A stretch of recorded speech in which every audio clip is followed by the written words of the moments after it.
Hello, everyone. I am here with internet legend and also my good friend Carl Benjamin. Carl's been good enough to join me this July 4th while I don't know, I mean, I think this is a general topic, but I kind of wanted to take a look at the political dynamics that are currently around in the Anglo-sphere. And considering that we're both not in America, me maybe more rather temporarily than you. I don't know. I just like to get your sense about what is the political vibe in 2025. What do you see as the direction we're going? How is America differing from Britain? I obviously have a lot of opinions about this, but I'd like to hear your assessment.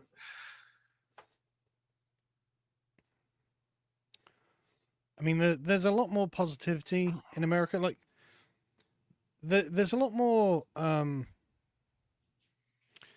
emotions are a lot more active in America.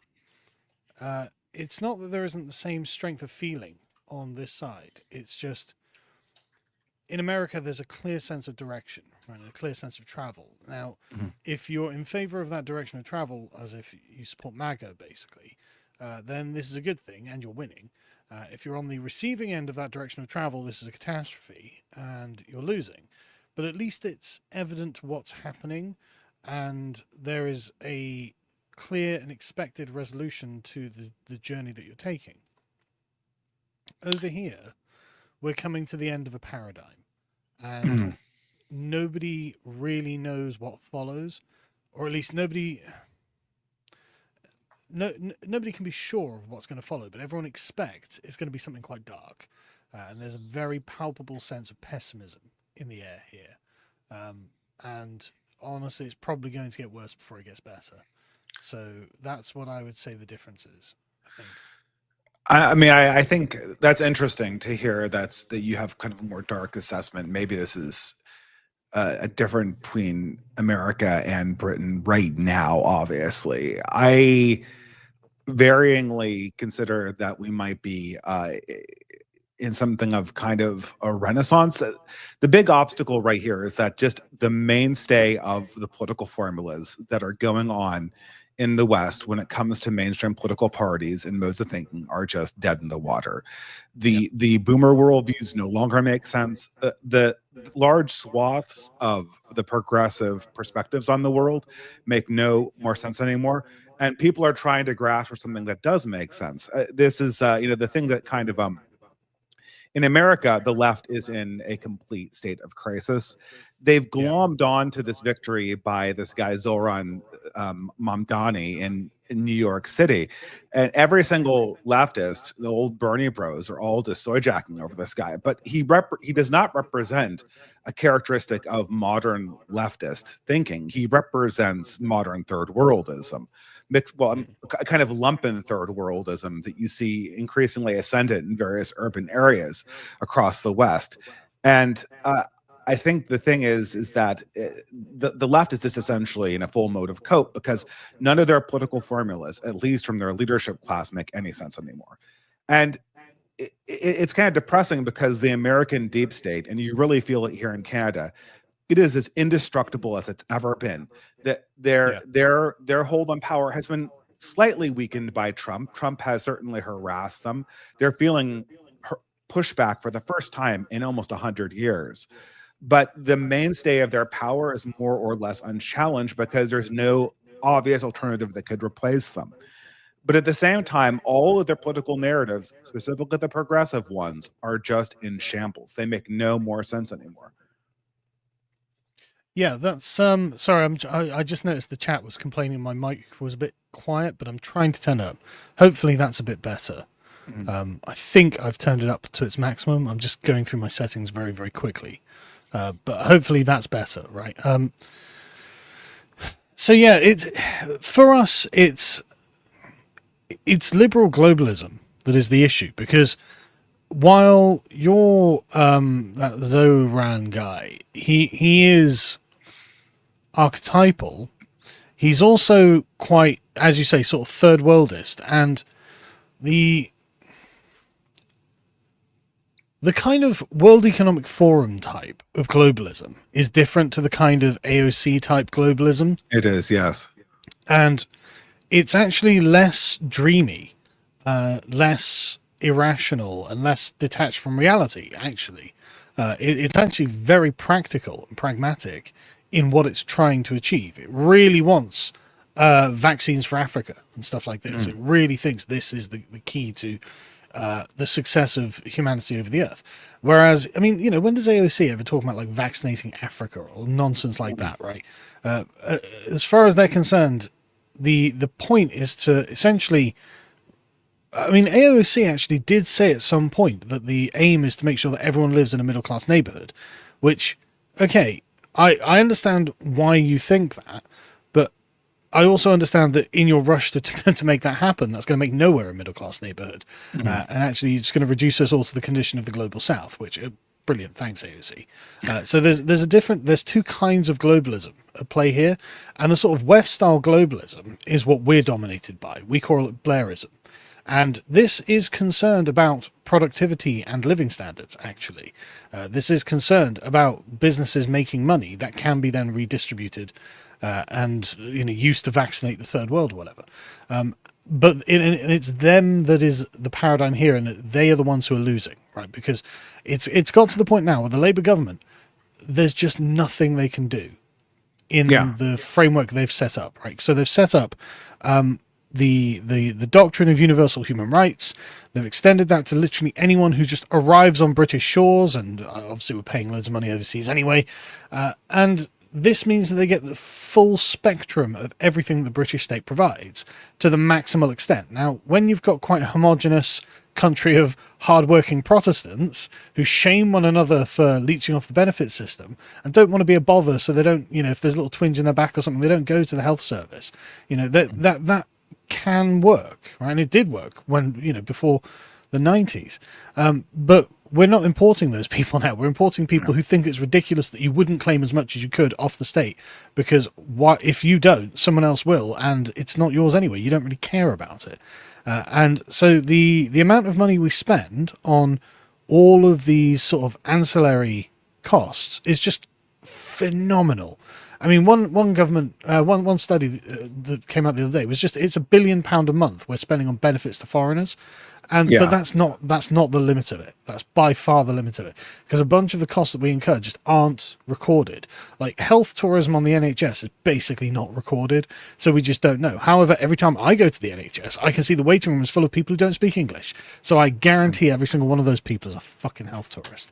And so we are currently, I mean, like another statistic that came out the other day was 47% of social housing, so government-funded housing, in London is occupied by people who were born overseas. It's like in our capital, the most prestigious place to live in the country, the most important place to live in the country, if you want to get ahead. And we're just battery farming foreigners in it, and it's wild, absolutely wild. And so the system is just creaking, right? No one's got any money, and the redistributive incentive and impetus in the system is to squeeze the top to pay for this parasitic underclass. And so what this has done is kind of reduced all normal wages from normal jobs into a range of about £30,000 to about £50,000, right? And so you've got this kind of managerial socialism that's just closing all of the gaps. There aren't really very many low-paid jobs, like when I was young, there were quite low-paid jobs that I did. But there also aren't really very many sort of like £100,000 a year jobs. All of these jobs are sort of like 30 to 60 grand, something like that.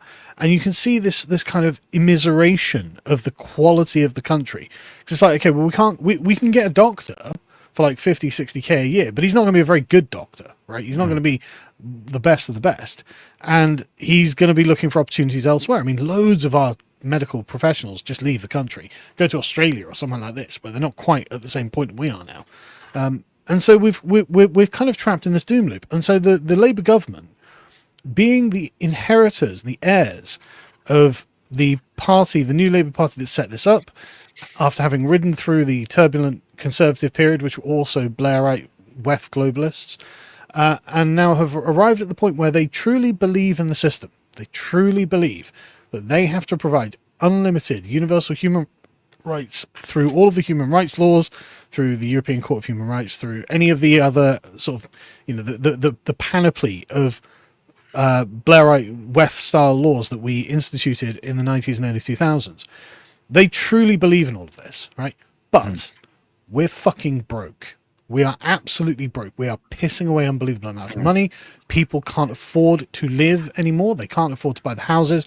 And so they're looking at this terrible, terrible situation. I mean, when they came in, they famously said, oh, we're £22 billion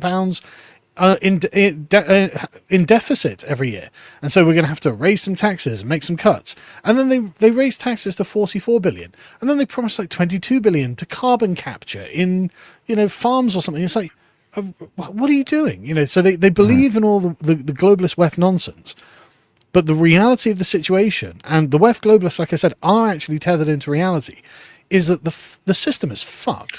The system is just totally fucked. And so this is why, you can see them in the Parliament on the front bench, like when Rachel Reeves, the Chancellor of the Exchequer, the person who's meant to be managing the economy, is crying on the bench, and all of the rest of them have got the long hangdog faces because there's nowhere they can go. They agree with this system. They are the party that made this system. They deliberately inherited the system, and they thought the Conservatives were just incompetent. And they're starting to slowly realize it's the system itself that is destroying everything. And that means they are put on the horns of a dilemma. I put a tweet out about this the other day. They're like, look, they either have to go to the logical conclusion, which is basically make us all equally poor, or admit that their beliefs were wrong. Admit that their moral convictions can't work. Well, this is the thing, right? This is like I said, the ideology of the American deep state / WEF.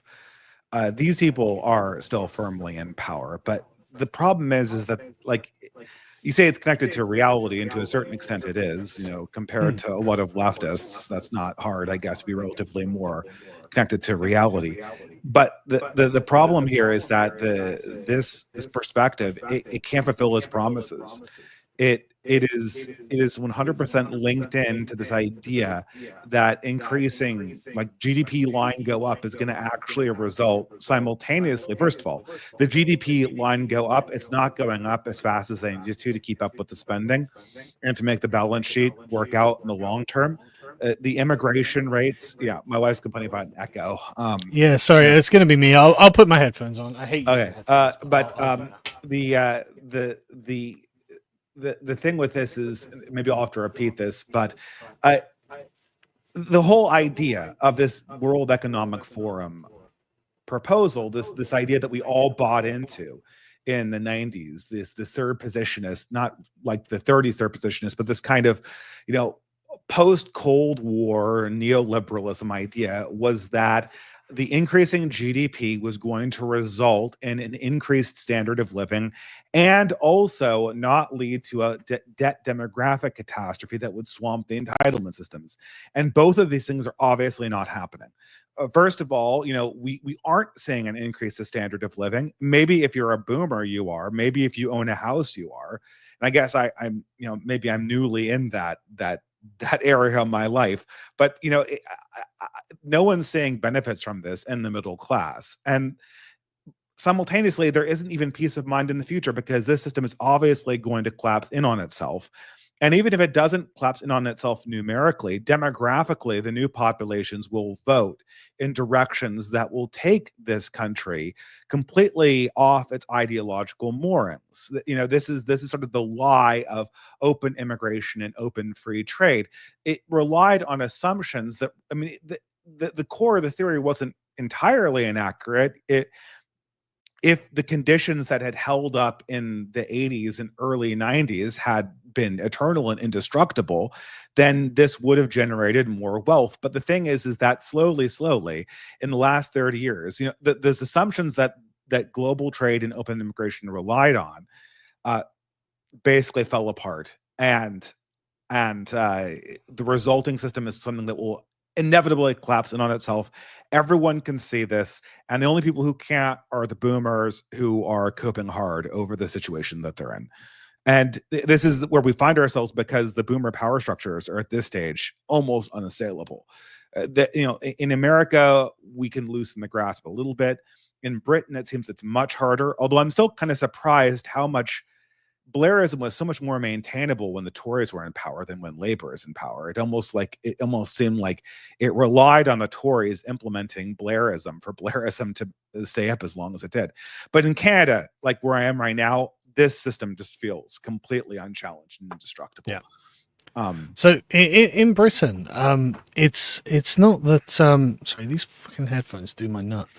In Britain, the Blairism would have gone on for longer had the Tories not fucked it up. Basically, is what it comes down to, because it was Boris Johnson decided he was just going to crank open the floodgates and put millions and millions and millions of foreigners in, literally in the space of about 3 years. About 4 million came in 3 years, which is bonkers. The Labour Party never got anywhere near those numbers, right?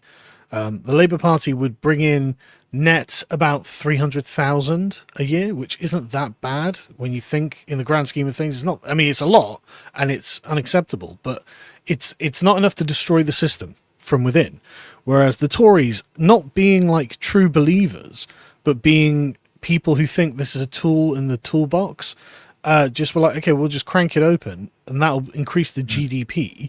And Boris Johnson, unironically, yeah, but this is genuinely how they thought. And Boris Johnson, unironically, said, look, I'll just increase immigration so the Financial Times likes me again. Which, I mean, I hope that worked. I hope they love him now. But I mean, Morgoth coined it the other day. He was like, look, basically the Tories, like, when all of this was brought in, the Labour government famously said that they were trying to rub diversity in the right's face to render their arguments out of date. But the thing is, the Tories, by opening the floodgates, have rubbed diversity in the left's face now and rendered their arguments out of date. Because, like, they run around, I mean, genuinely, in this country, calling someone a racist is far less of an impact than it used to be. And go back 10 years, being called a racist is just the worst thing ever. But you've got Rupert Law on Twitter going, I don't care if you call me a racist. He's an elected MP.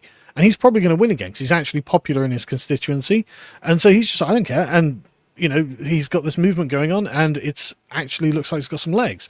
So it genuinely, and some of the Tories, even now, are coming out with some stuff that is what a lot of the sort of Labour types are saying, well, this would never have flown 10 years ago under David Cameron. This is beyond the pale. It's like, yeah, fucking good. You know, this is the world you've created. And Nigel Farage the other day came out and said, look, he basically just turned around and said, look, I'm containment because whatever comes after me is going to be way worse. So you better hope I win and I succeed.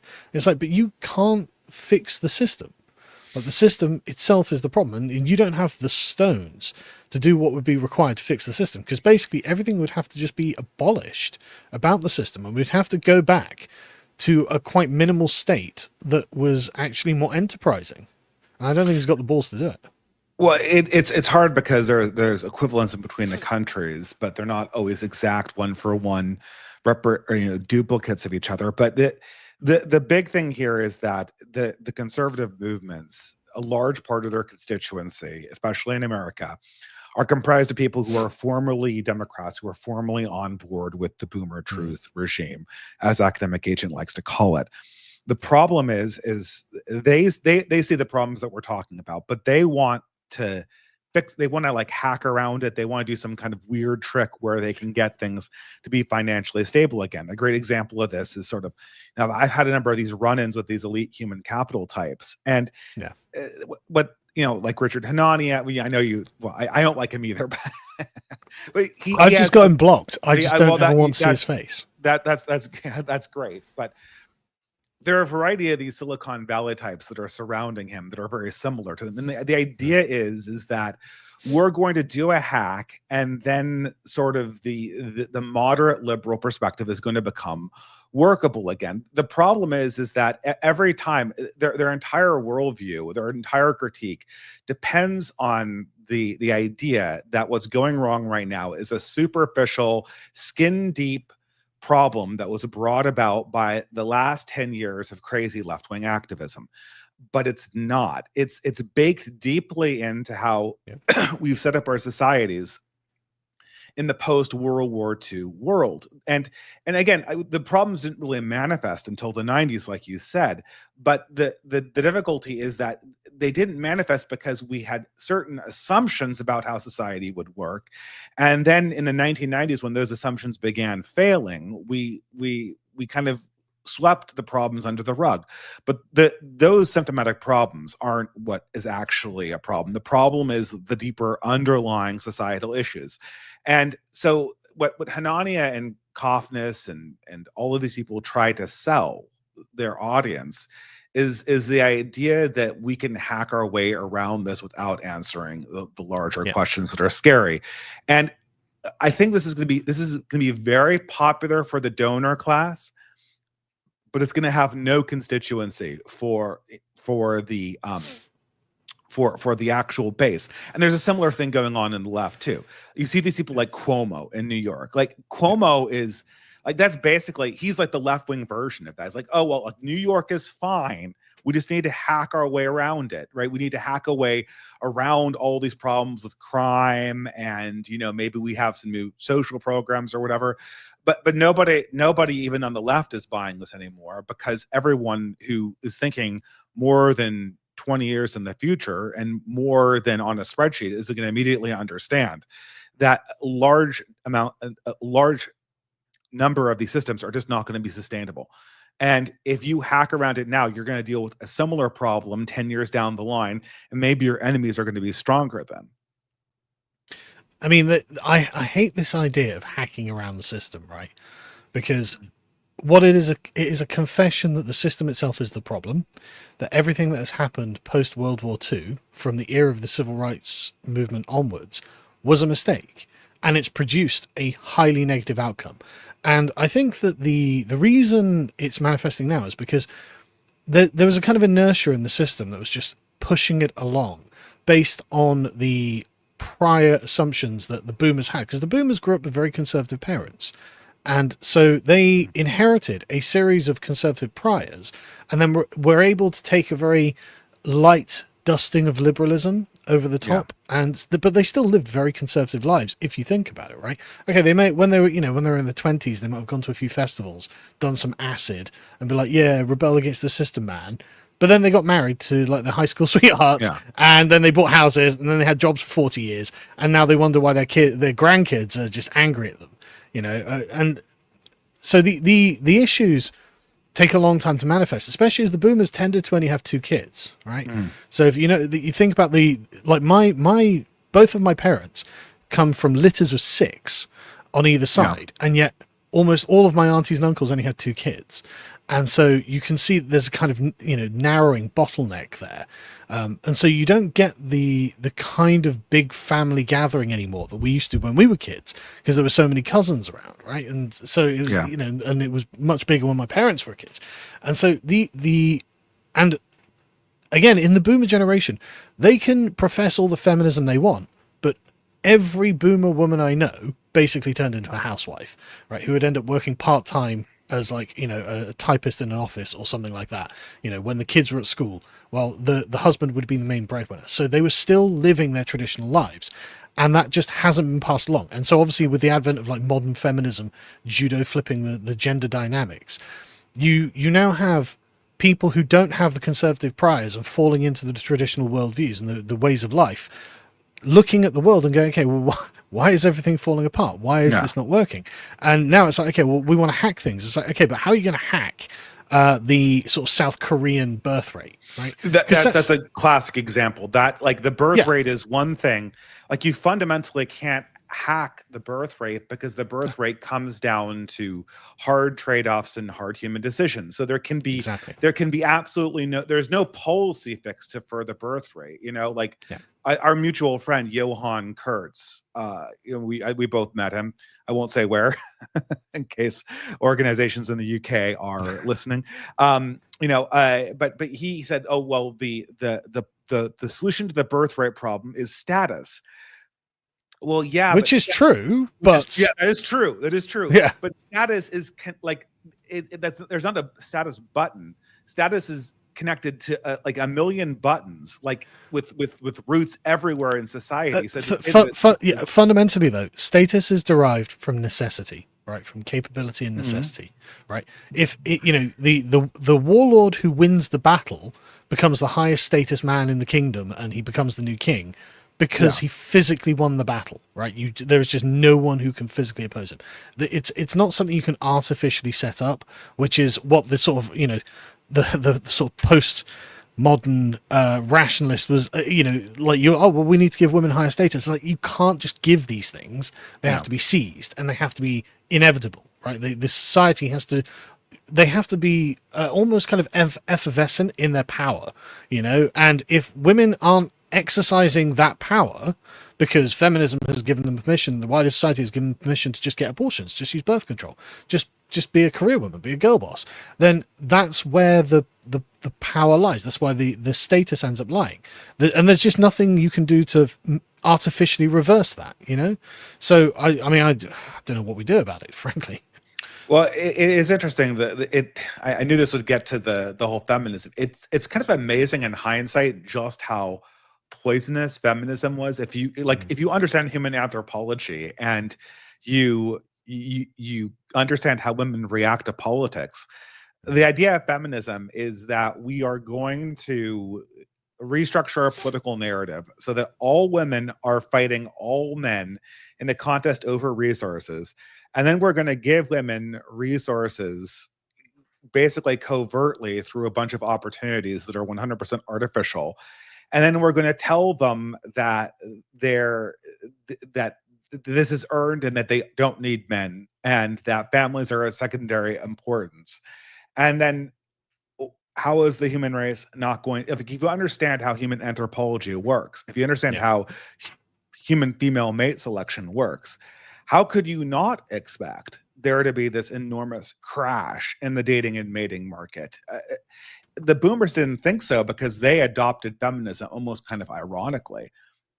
These are not new ideas, but you'd have feminists that I come from the Berkeley worth remembering as well. Yeah. The boomers had a much softer version of feminism as well, right? The version of feminism. Well, no, hang on, think about it. The version of feminism the boomers had viewed men as an aspirational goal. Right, you can have it all. They literally said you can also be the breadwinner. It wasn't. There were strains of this, obviously, but the sort of public-facing, popular feminism wasn't open man hatred to the degree that it is now. Now it's genuinely like it used to be quite inspirational, right? Yeah. And if you go back and look at the adverts, I'm not saying that the undercurrent and the tone wasn't there and it wasn't the point. That was the point, but the way it was pitched is not nearly as sharp-edged as feminism was in the 2010s. Well, but this is actually this is a kind of interesting disagreement because due to our different backgrounds. Because I grew up around Berkeley, California. The boomers were all into this hard edge feminist stuff, like Andrea Dworkin and all like. Yeah, I'm not saying they didn't exist. They all got like it was the state of kind of boomer hypocrisy is impossible to understate. At least in these college towns that I grew up around in California, these people all they all asserted the hardest, edgiest, revolutionary feminism imaginable, and then they all had these incredibly bourgeoisie lives with like this incredible middle class, with obviously the just the right amount of bohemian sensibilities to make it all make sense. This is quite a specific time and place though, right? No, yeah. Because but and I agree with you that obviously the sort of scum manifesto type feminists have always existed, right? And I'm not saying they haven't, but these people were always a kind of fringe underground. When it hit like the pop culture, it was never really that open clawed man hating. It was more about women deserve better, women can do better, women, so it's actually kind of like almost like Spice Girls feminism, right? That sort of thing. But the problem is that still carries all of the fundamental assumptions of the man hating feminism, which is fundamentally that women shouldn't be in relationships with men, they should be girl bosses. And so it's a much easier sell to just women who aren't political and who aren't thinking about it, who, just being propagandized by adverts they see on TV and what is rendered high status by marketing executives and things like this. I'm not saying that, that wasn't there or anything like that, but like the sort of ripples of it when it goes out, it now means that women find, genuinely, like the average woman finds validation in being an office drone. and that's crazy to me. Like, Mm. and things, it's genuinely the sort of the boomers are this sort of philosophically liberal generation where they, even though they live conservative lives, like it's Yeah. genuinely mental. Like my wife, my mum said to my oldest daughter that, oh, she should definitely go to university and get a degree. I'm like, why? You know, and my mum was like, oh, she just should. And it's like, my mum has never been to university. She dropped out of school. She didn't get a degree. She married my dad when she was like, 20 or something, like 18. Yeah. And she's been a housewife her whole life, and she's worked part-time jobs and blah, blah, and she's very happy. And, as she got older, she got other jobs. But like, when me and my sister left the house, but it's like, where is this intrinsic feminism in my otherwise highly conservative and frankly, in many ways, reactionary mum? And it's Yeah. just, I think it's part of this cultural zeitgeist that just washed over the entire generation. Yeah, and like for instance, if you try to, some of my relatives are having woes in the dating market, like a lot of other young men, and you have, my boomer aunts and my boomer mother just totally unable to explain this phenomenon. And you tried to explain this idea of women's expectations in an open marketplace of men and how women expect the man to make more money. Women expect the man to ask first, even though the women themselves are themselves feminists. And and the response is, well, these women need to learn feminism more, or they'll just come around to saying things. Well, they've never been taught what the value is. And so the thing is that the boomers assumed that their naturalistic inheritance from the old Christian world would just be there in the new generations, and it absolutely was not. It was, and they can't understand it in hindsight. They can't understand what the I guess I don't blame them, because it's very hard to know what to do to fix the problem. The only thing that is very apparent from my point of view is that the moderate liberal and the feminist worldview is just completely incoherent at this stage. I don't know where it's going to go. I think, and when I look at the West right now, I see a future for communism. I see a future for third world. Gives me that ism, whatever you want to call it, the lumpen third worldist perspective, to borrow a phrase from Marx. I see a future for nationalism, and I see a future for other sort of right-wing ideas or realpolitik ideas. But this kind of comfortable feminism, I think that this might be the first thing that falls apart, or at least I hope it does. I hope we don't end up going to the place where they are in South Korea, where it by definition isn't sustainable because of the fact that it will collapse the birth rates in very, very short order.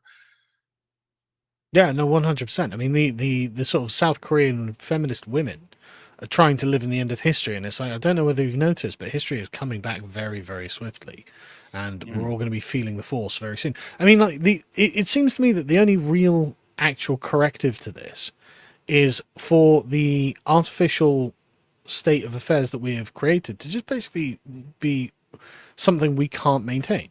And when nature comes back red in tooth and claw, well, okay, now we've reduced everything to a ruthless meritocracy. Brilliant. I love a ruthless meritocracy.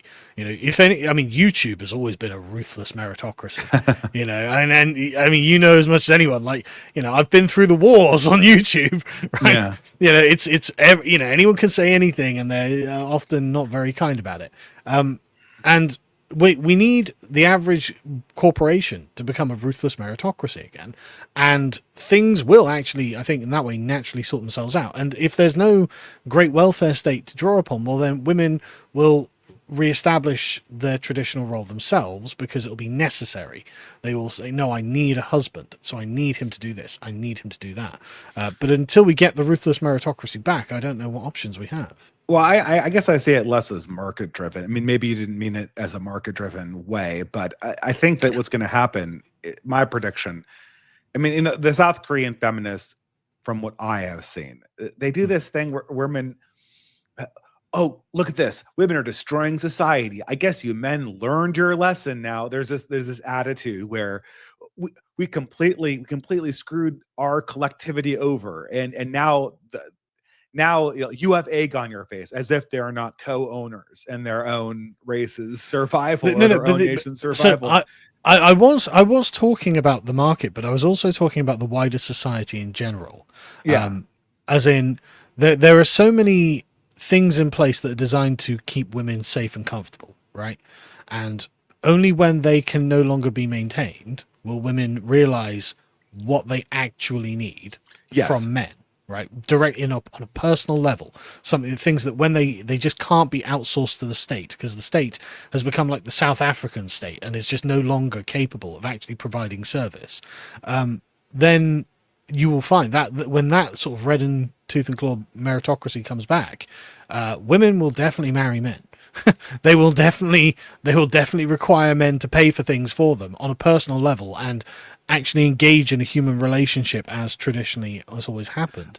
And part of that is the market, but it's not purely market, obviously. Yeah, but what I was getting at is I think women like participating in this kind of fake performative politics where like you're I on agree. stage and like there's an event, there is current thing Yeah. is happening, and not only is current thing happening, but like you're on the right side of the current thing. So like now it's Palestine month, so put on your keffiyeh or whatever and Yeah. wave the Palestine flag. That makes you on the right side of. You don't have to worry about actually embracing Islam or actually doing anything real. Like, it's Yeah, like a but performance. Like, that's what I'm getting at though. yeah, Like all of that. I mean, like when you say it's like a performance, everything about women's participation in the workforce is basically that. Like yes, all of these office jobs that are just email jobs that, you see the TikTok videos being made about, none of these are productive. None of these actually make things work, right? These are all sort of artificial jobs. Obviously, there are women who are working like, postal sorting rooms and stuff like that, or working in factories who are actually producing things. But what a lot of the sort of bourgeois women, the work that they do, the jobs that they do, they're getting a grand a year for, they're not productive jobs and they don't make anything.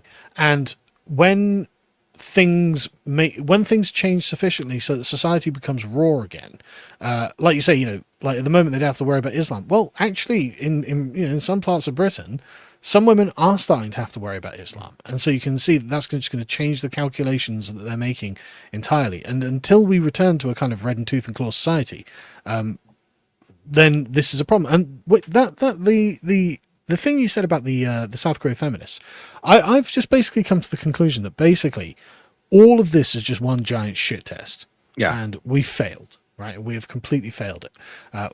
What our grandfathers ought to have done is just flatly said no, straight off the bat. But can women have equal pay to men? It's like no. Why not? Because you're not breadwinners.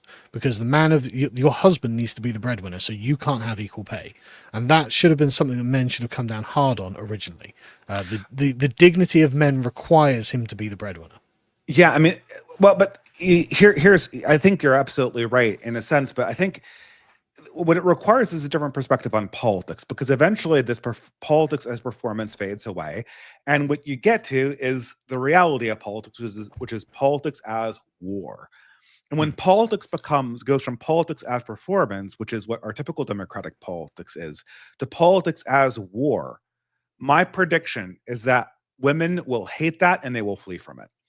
Well, And this is what I and meant by the sort of red and tooth and claw type. yeah, That's exactly. Yeah, exactly yeah. what I'm describing. Yeah, I'm just putting a different framing here because I yeah, think I that agree. like when it becomes apparent that when you're doing politics, we're talking about loyalty, we're talking about like the side you're fighting on, like this is going to be a hard trade-off. You will experience consequences. Women hate those kind of conversations. They're not fun for them to participate in.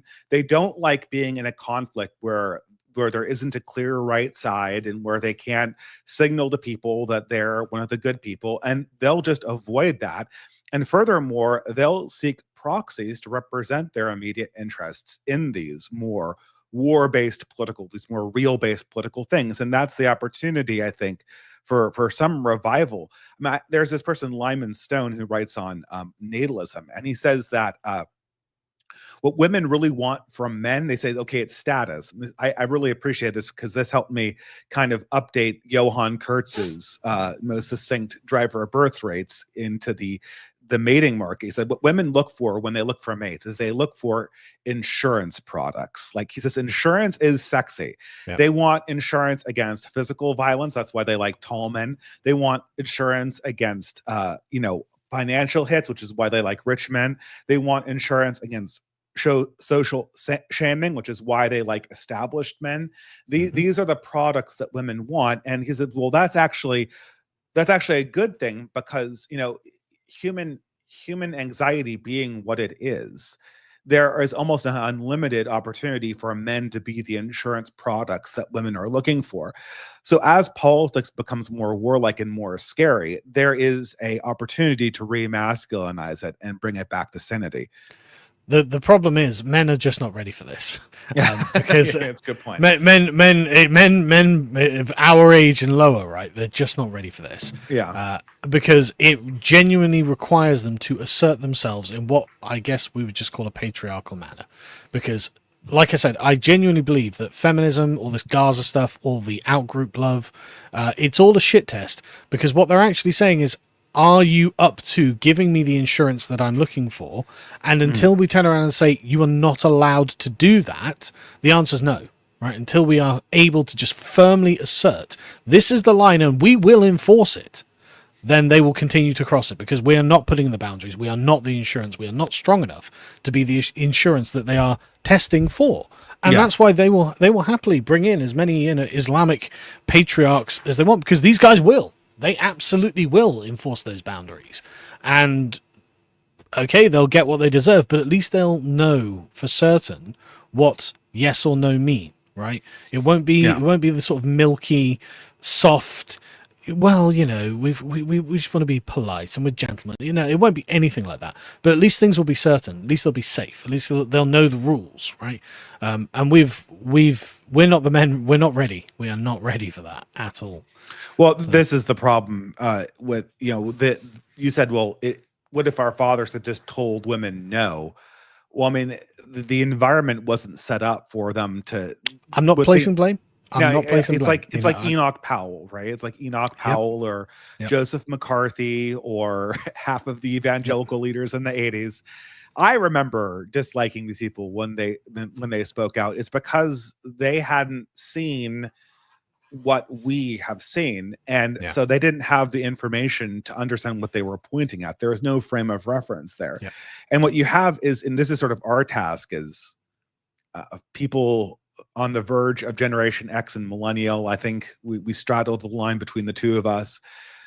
The boomers have no idea what's going on, even though they're better trained to deal with it. And the Zoomers have not been trained to deal with this, even though they can see the problem as plain as day. So these two ends of the problem are going to have to come together in some way, shape, or form to actually fix this issue at hand. And I mean, this is why Zoomer sort of masculinist ideology just comes across as ridiculous. Like it's not their fault that they don't know what they're supposed to be doing. They can see the issue and they know that theoretically, X, Y, and Z, how things are done, but they can't authentically bring about such a state of affairs. Like, women are out earning, right? There's no, what are they going to do? What are their options here? They know they're supposed to be the heads of the household, but that's just not possible. And so they're pretty out of luck in many ways, frankly. And I haven't got an answer to any of it, by the way. But this is why the ideology, whenever you see it, like the trad ideology, like it's obviously inauthentic, and it's like a nostalgic dream.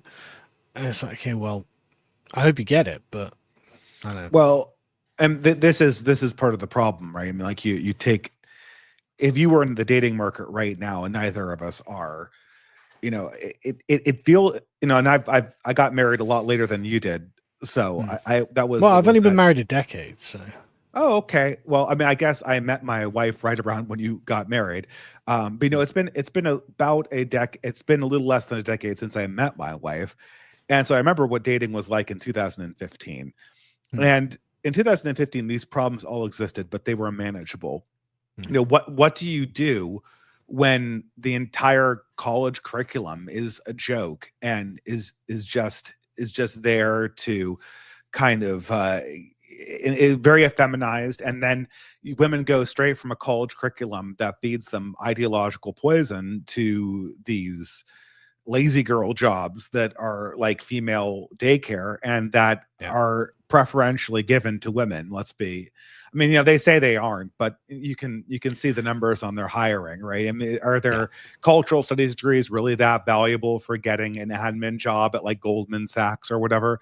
I'm quite skeptical that this is what's actually going on. People like these women there. These jobs are designed for them, and there are literal programs that are set out to give them these jobs, and these jobs earn way more than the male-oriented jobs that are in the areas that we're talking about.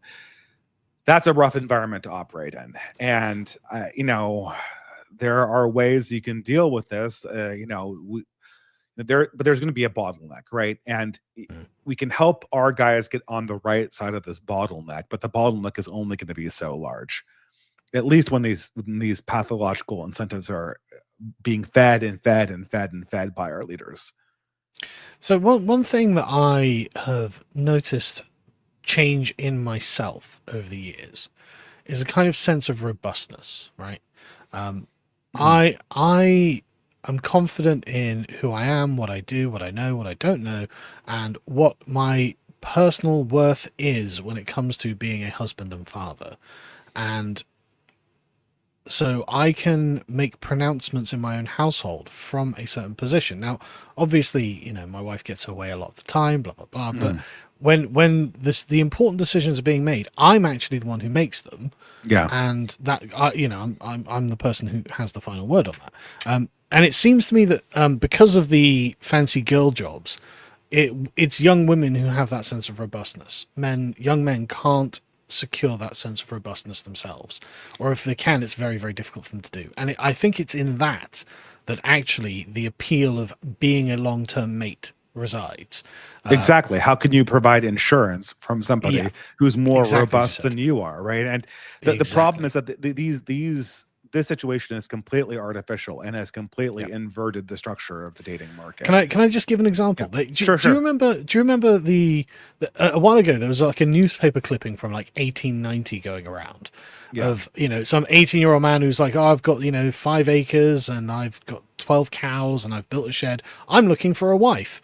And you think, right, and all the women mock this, and I'm like, that is a really good offer. You know, he's like, I've got my own teeth and, you know, all this sort of stuff. And it's like that is the robust young man in the yeah, in a circumstance where he's worked hard, and so he knows he's got something that's appealing to a woman who's looking for a bit of insurance, right? He's looking for some security and a, you know, a decent chap. And this was just roundly mocked by women in the modern day. I'm like, but this guy probably got his wife, yeah. right? I He would probably, imagine. and Yeah, they probably had, like, you know, 6 children and a dozen grandchildren, and he probably lived an amazing life because he worked hard, he got the things he needed to get women into him, and it all worked. He had a plan, he went forward. But how can young men do that now? Right? There's just nothing that they can do now, so they can't build up the kind of dignity that having this kind of personal robustness brings with it. And so there's a whole problem with the way that the society is structured for young men, and I just don't think there's ever going to be any political will to change it until the collapse comes, frankly. yeah. I mean, this is. I mean, I think about this all the time when it comes to my son and other younger Yeah, male relatives. Is how would I play this game? I mean, yeah, obviously, you need a semi-professional job, but it almost feels like that if you're a man, you have to have something going on that is not just the professional job. You have to be exerting your will sort of independently from the corporate and government structure, because the corporate government structure will never validate you in the way that modern women expect. And so developing a sort of swagger or a strut based around that is going to be almost impossible for modern young men.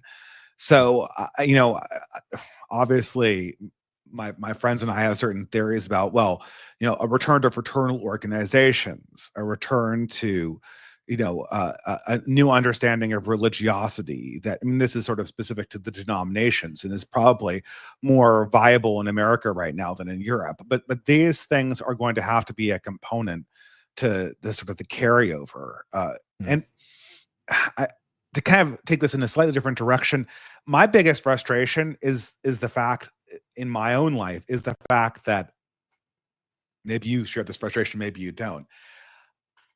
I feel that in my family, I should be, you know, men of my age who've made it should be the people who are kind of holding the majority of the financial and cultural weight when it comes to being members of the community.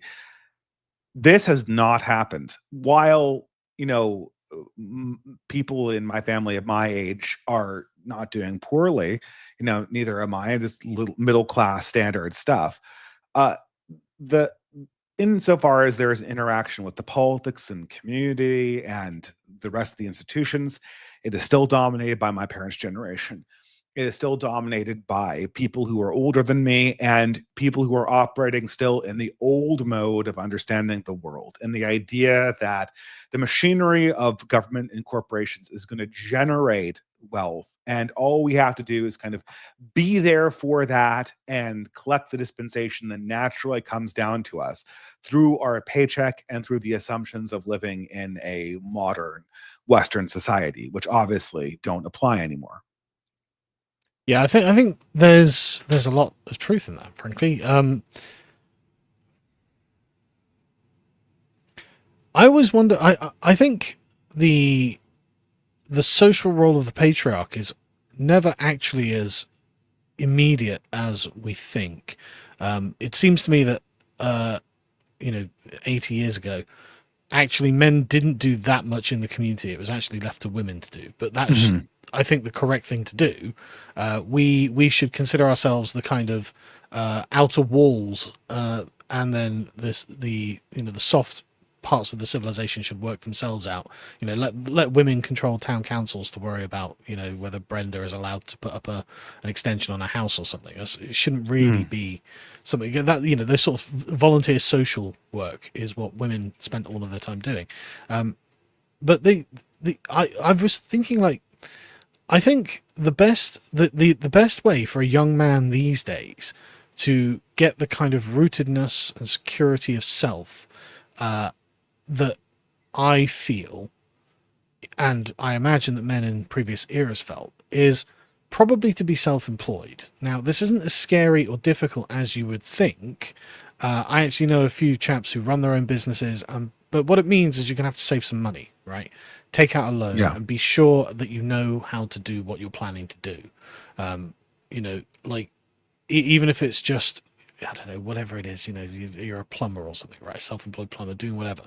But I get the feeling that those chaps have a much easier time finding wives than some office working soy boy, right? So basically, I think that's probably the only way to get through the bottleneck at this point, unless you're part of the very small number of people who can make it on YouTube, or you have a particular talent for something really quite incredible, blah, blah, blah. But let's assume you're not that, right? If you're an average guy, what are you going to do to get yourself that feeling of rootedness? And I think it's become a small business owner. I think is, the person who runs a small business, probably it, frankly.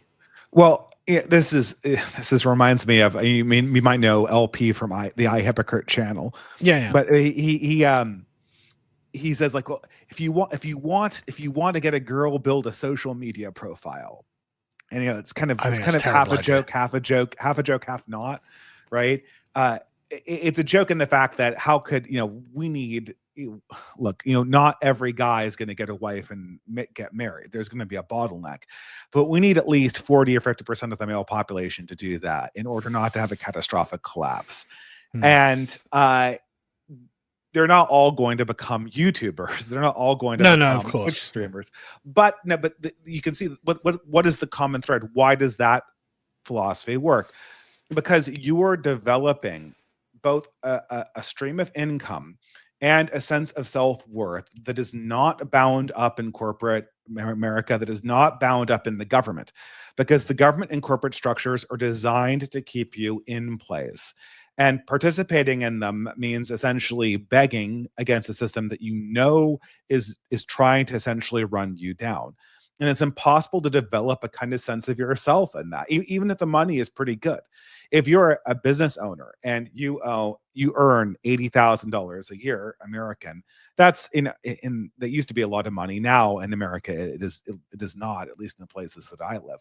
But the independence of that money will mean worlds more than if you got that money from a corporate or government job. And if you supplement that with a part-time corporate job, you can get to a pretty good income.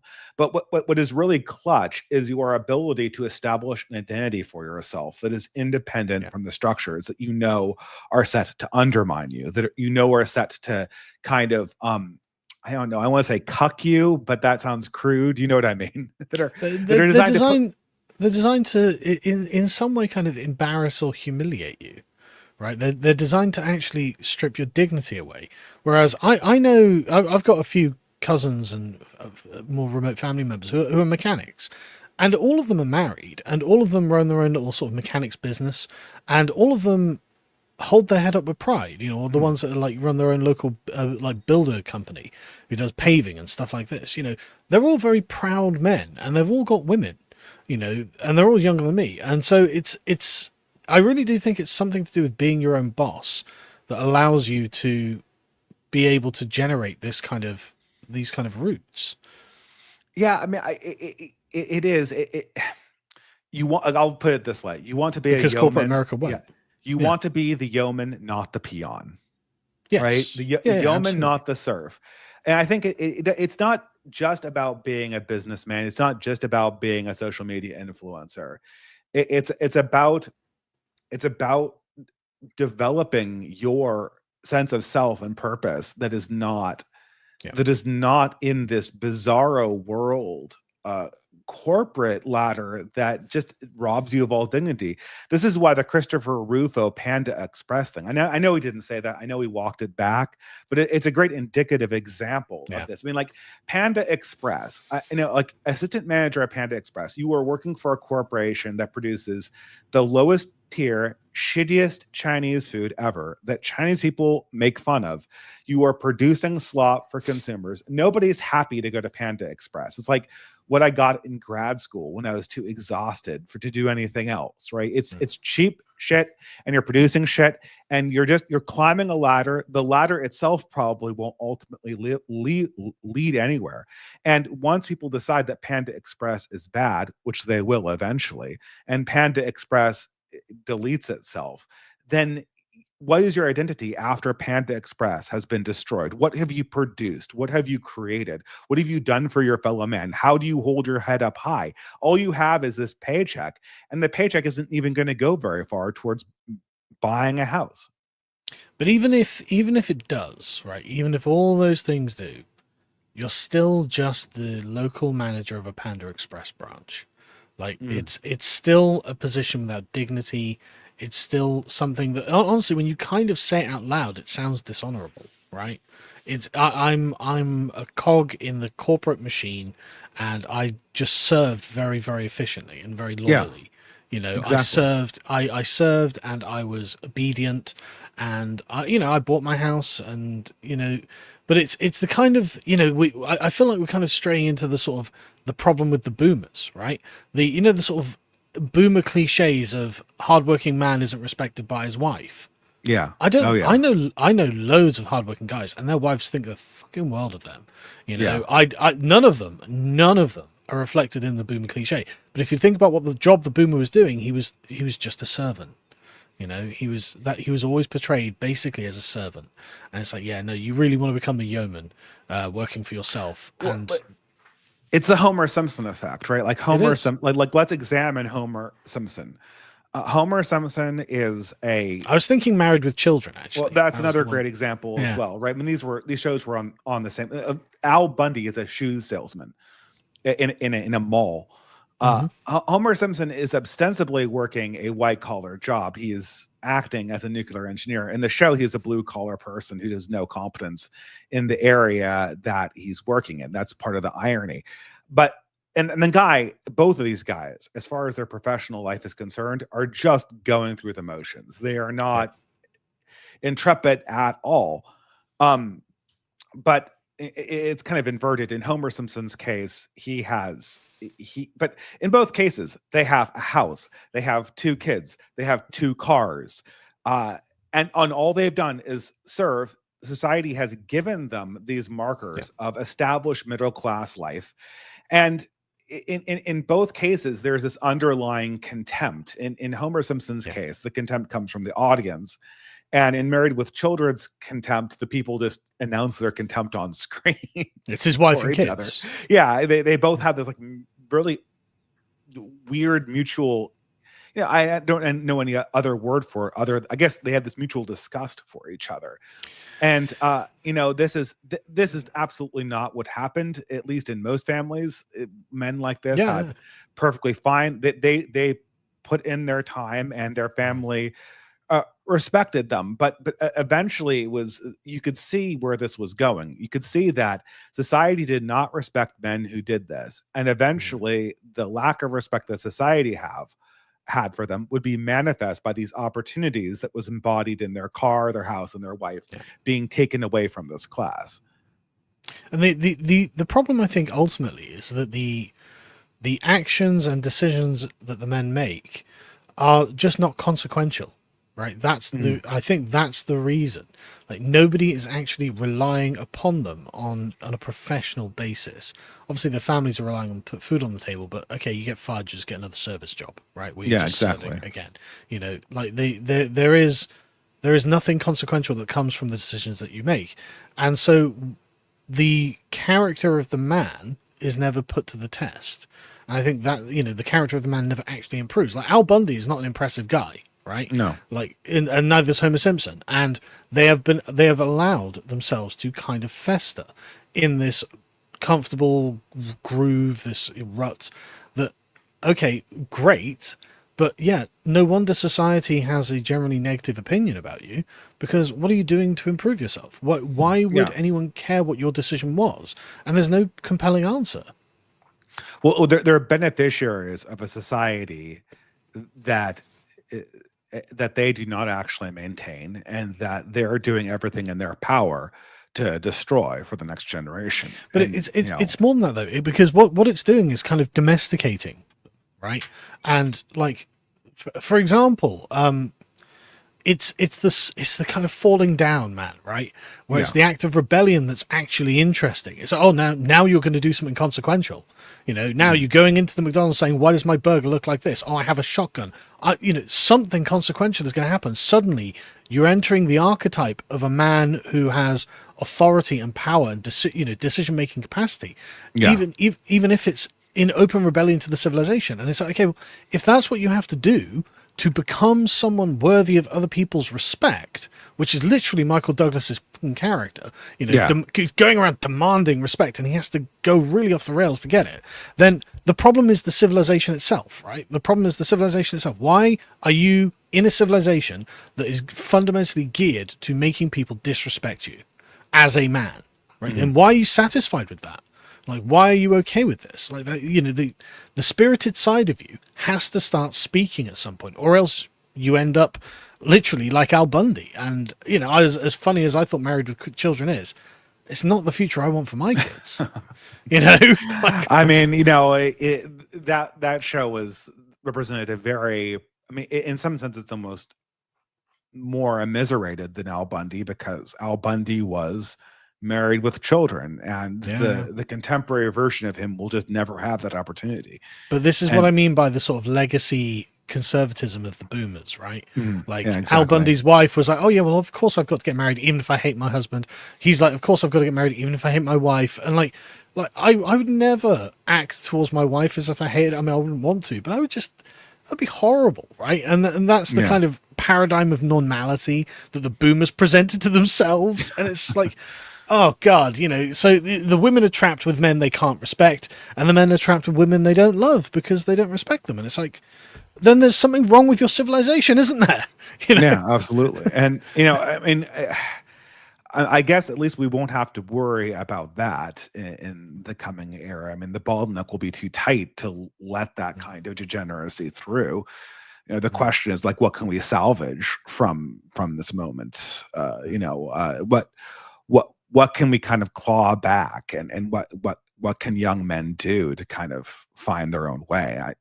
It's a hard It's sort of This is the why I question. genuinely think you have to be the owner of a small business. I think that's the best way in the current environment, because it's totally possible to start a small business doing something that makes money. There's loads of great examples. Like the internet actually has provided many opportunities, and if you're a young man and you don't know what you're doing, you should just try something. Try building something. You Yeah. know, it's not an easy thing, but you've got to try to do it. And by the end of it, you'll have changed. And the thing is, because your actions will be consequential in the nature of your business, you will become a different person than you were when you started. So you'll at least have had some growth. People will at least see you standing a bit taller and actually able to command some respect from the Yeah. people that you're employing or whatever it is you're doing, right? It's just it's not just being an Al Bundy servant in a shopping mall selling shoes, right? It's not that. Yeah, starting your own business, and just being in a position where you can assert yourself in something Yeah. that is not the structure. I mean, I guess the question is, politically, then, where do the corrections come? Do the corrections come?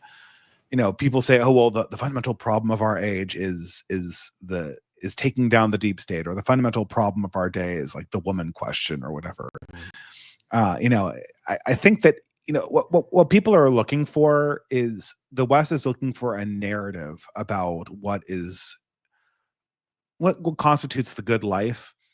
And this is something, this is one thing, this is why I call myself a right winger, is because their religious story about what constitutes the good life is the correct one. And I sympathize with a lot of the anti-capitalist stuff from the left. I understand their critiques, but the thing that kind of always put me off is that their description of the good life is fundamentally impoverished. And I think that this is going to eventually be their undoing, but it's hard to see how this takes root, because it is really clear to me also that the machinery of corporate government techno capital just does not want us to have good lives. Well, And obviously. we'll fight against that because of Yeah. the fact that that would be challenging to their power. Yeah, I mean, they're doing everything they can to make sure that we're just serfs on the plantation. Um, I don't see a large structural change coming in that way. I think that really it's just going to have to be the sort of composite of individual success stories of men basically Mm. revolting against the system and actually winning. And I'm not, that's not easy, but you just have to try and become that guy, basically. Because if you're not, and you don't have to be like a maverick or anything like that, but just don't work for a giant HRified corporation. Work somewhere else, work somewhere small, work somewhere where you're actually important and you're needed. So you can go home and say, listen, this was my contribution today. I made a fucking decision. I came up with an idea, and this saved, the six people I work with from going under, or it's mean we can have a holiday this year or something Yeah. like that. And, it doesn't have to be grand, but it has to be tangible. And it has to show in your character and in your bearing. I realize this is all quite abstract, but like I don't. Well, no, I 100% agree with you. I'm Yeah, wondering if the hunker down. I say the system is being incredibly unstable, and yeah, I yeah. see that uh I see change coming soon. And I see people like Mamdani in the United States as a symbol Mm. of that. I see a major political realignment of America.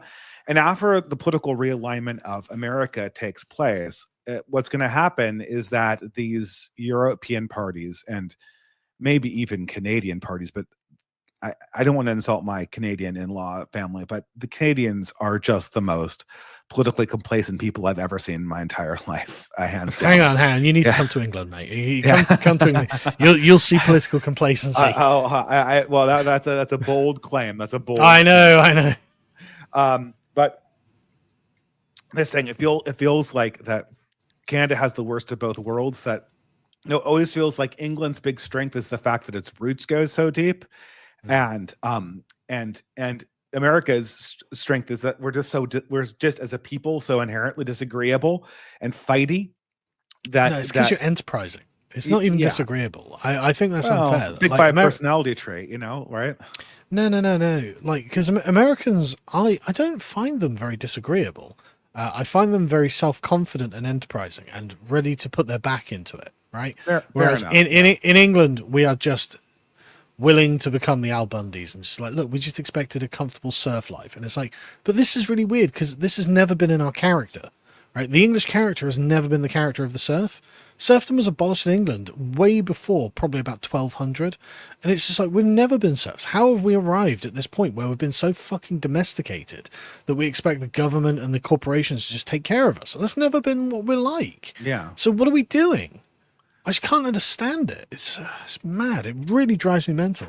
But in Canada, they've got the worst of both worlds. They don't have you're not, when you go to Canada, you're not trotting on like the ground that your ancestors were on for 2,000 years if you're a Saxon, right? These are newer establishments, and so the Canadian understanding of their selves, it's highly like, it's amazing how many Canadians will tell you that their identity comes down to retail establishments. Like there is this wave of anti-Americanism that I watched your video on it. Oh yeah, I almost got into a fight. It's always been in places where like that are like Canadian retail establishments, right? Like, and you know, like Canadian Tire or Tim Hortons, and it's like so ridiculous. That's where like the Canadian, like that's like where they draw the line, and so it's I don't know. I mean, look, this is all so one funny. thing. I'm just trying to think. Like, there's a film called Four Lions. Yeah. Oh yeah, I've heard of that. Yeah. Yeah. Have you seen it? It's like the British guys who convert to Islam or something like that. No. It's Muslims in Britain. 4 Muslims in Britain. Okay. Who are like, oh, actually, we're living like kafir. What we need to do is go on jihad and blow ourselves up in England, right? And the thing is, the film culminates with one of them having taken over, like, a Boots or something, which is just a chemist. It's just a retail chemist. And he realizes the futility of killing yourself in a materialist society, right? Who cares if he blows himself up in a Boots? We don't have any sacred cows to attack, right? Yeah. So, I mean, like, if someone blew up the local chemist or Boots or Sainsbury's or something, we'd be like, oh, that's bad. Was anyone hurt? We wouldn't be like, no, that's our Boots, like the Canadians are with their retail. Like, we are not like that at all. And, yeah. And it's just very, very weird how the Canadians, like you say, are suddenly nationalistic for the local corporations. Well, yeah, it's what those that thing that way back in it seems like a world ago in 2019, where the Americans assassinated that Iranian general. Well, Soleimani. Soleimani, yes, thank you. Yeah. And the Iranian state television was like, well, who can we kill that's like a similar figure? Spider-Man, Mickey Mouse, like these. Exactly. Americans have the symbols that Americans have are all consumer symbols, and this is something that, I mean, it would if we can be the people that, again, this is easier said than done, all of this stuff, like being enterprise. So can I just address a couple of things in the chat? Like, someone said the NHS. It's like, man, there have been bombings against the NHS. Like, there was a Liverpool bombing at an NHS hospital.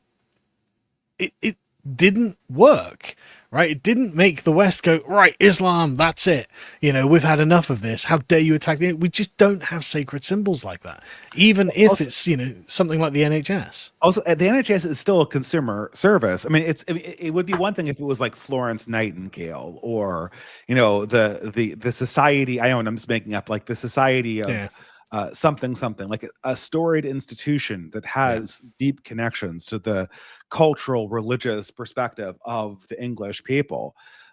But the NHS goes out of its way to be deracinated, just like the its Canadian equivalent does, with more or less degrees of made. I can't figure out who's ahead on that count, but it's they seem to be competing with each other. It goes out of its way to be deracinated and disconnected from people's actual experiences of the world, and because of that, it's something that I think. Well, the NHS itself, if you think about it, is kind of an abstract concept in and of itself. Like, it's the NHS. So you never say National Health Service. you use the abbreviation. So, okay, now it's just the 3 letters. Okay, and where are they? Well, they're all over the country, all the time, everywhere. And Yeah. it's something that's not really tied, even though, you know, you can go to a hospital, which is a part of the NHS, but the NHS is too conceptual to really have any proper affection for as well. And so, yeah, there are definitely going to be like, the Florence Nightingale ward or something like that. But even then, like, that wouldn't make the British people turn on Islam, right? There's nothing they can do to get us to turn on Islam. You know, when in this film, the guy's like, right, okay, what we're going to do, what we want to do is start the war against Islam and the West. And so they're trying to figure out how they're going to do it. You know, like, they're like, okay, we're going to bomb the consumer places. Like, no, that's not going to work. One of them's like, right, we'll bomb the mosques and radicalize the moderates. And it's like, Jesus Christ, that's literally what ISIS ended up doing. This was before ISIS existed. But this was played for a joke in the film. But it hit the real problem of the West doesn't have anything you can attack that will make it declare war on Islam. Yeah. But there's just nothing that you can do. You can't shock modern people into, I think you could shock modern people of an earlier. This is why this whole accelerationist philosophy doesn't. I mean, there's sort of an accelerationist idea that like we're dying, and the faster change comes, the better. But the idea that you can shock people out of complacency is an artifact of the 1990s. You see this in South Africa too. Sorry about this. Can I address Sure. a couple more, because people in the chat are disagreeing with us, right? That yes, it does. What about children, mate? They've killed loads of children, and we have not declared war on Islam. There was another one as well. There's no accelerationism here because for some reason we are just not prepared to hold anything up as sacred. So there's they can attack the NHS, they can attack our kids, maybe a Holocaust museum, someone points out, but I mean, even there have been attacks on those. I don't, they're Rochdale, Rotherham, none of this has caused us to declare war on Islam, right? None of it, and none of it will. Yeah, I mean, being a racinated person requires an active decision on the part of the individual that very few people have actually made or have been taught how to make, which is why these perspectives can't ever be realized. And I think that to kind of circle back, you say, well, change. I think change is coming.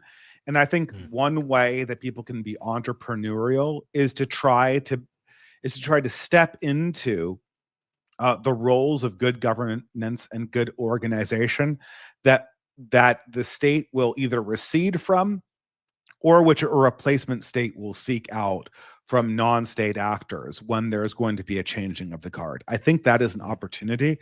Now, this is a little bit thorny because oftentimes when modern security states see people doing this, they see people organizing in ways that look like, oh, we're kind of a government in waiting. They get very paranoid. They come down on it like a pile of bricks.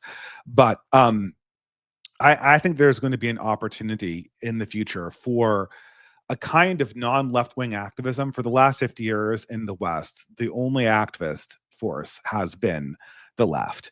And I think that this could be this, especially with this mom. I don't exactly know what to make of Zoran Mamdani, and be curious how he looks like from the outside.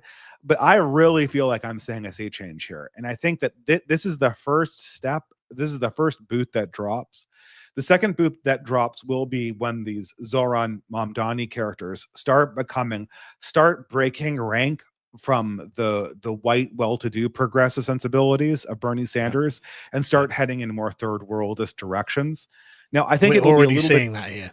well, yeah, but it's weird because you're dealing with like the lumpen third worldists, but in the old world in England, they're way more third worldy, and in the new world, they're way more lumpen. They're more degenerated here, but even though they're more numerous. No, what it is it's exposure, right? So here we have had colonies of the third world for quite some time. And so originally, our leftist diversity, anti sort of patriot, anti-white politicians and activists, they came across like AOC and Zoran or whatever his name is. Mhm.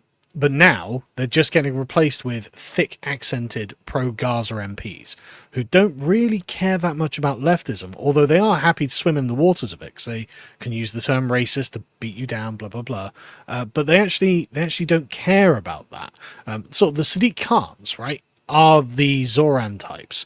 Like that, he is a Muslim as a felt identity, and I'm sure he does Muslim things, but he is a progressive first and foremost.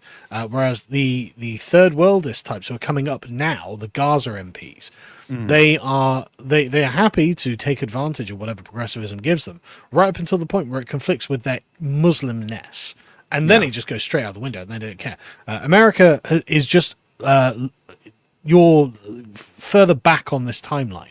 But you will find that this Zoran guy is basically the equivalent of your Sadiq Khan. And Yeah, no, from him, you'll get the sort of third worldists coming up. yeah, I agree. They are very equivalent characters, Mm. these two, except Zora, like I said before, like the Muslims in this country are way more degenerate. They're way more just into the gives me that I want to consume off the court. They do that here. They do that here, man. But they're not like going to mosque or stuff like that. Like this is very rare, right? These people are not devout at all, you know. I don't They, know. I would be surprised because I actually did a stream about this the other day. Like there are Islamic colonies that are springing up in America, maybe in where Dearborn, yeah. yeah, and places like that. Like yeah, you've got the sort of Americanized, like you say, degenerate types who are progressives, right? Like Zoran. But what they will do is facilitate the bringing in of the old world of their community, and they will act in the way that the Gaza MPs are acting now. And so you are definitely just slightly behind on that timeline. Mhm. I'm absolutely certain of it. I mean, it's odd because we are way more. We have way more. We have, our population has a much higher percentage of, let's just say, post 1965 immigrants than do most countries in Europe. Hmm. So it is interesting that it is in some sense going slower and in some sense going faster than Europe in different ways. Hmm. And I don't know. I mean, like you see this in what is it, the squad, the other squad member, Ilan Omar. Ilan Yeah. Omar is another one of these characters. She feels like she has tighter connections to the old world even than Mamdani does. Oh yeah.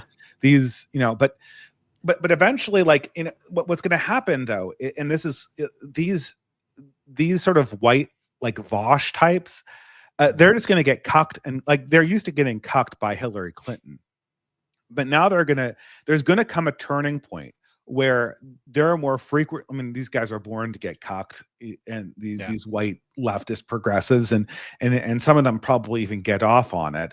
But there's going to be a transition from when these third worldists are Bernie Sanders' communist fellow travelers to when and you're both getting kind of cocked or taken advantage of by the Hillary Clinton corporatist wing of the Democratic Party. And then there's going to be a transition for these leftists when they just start getting cucked by their own third worldist sub-element. There's going to Yeah. be some conflict that pits the interests of the white soy boys against the a very powerful third worldist branch, and the third worldist branch is going to win because it's just stronger, and that will trigger.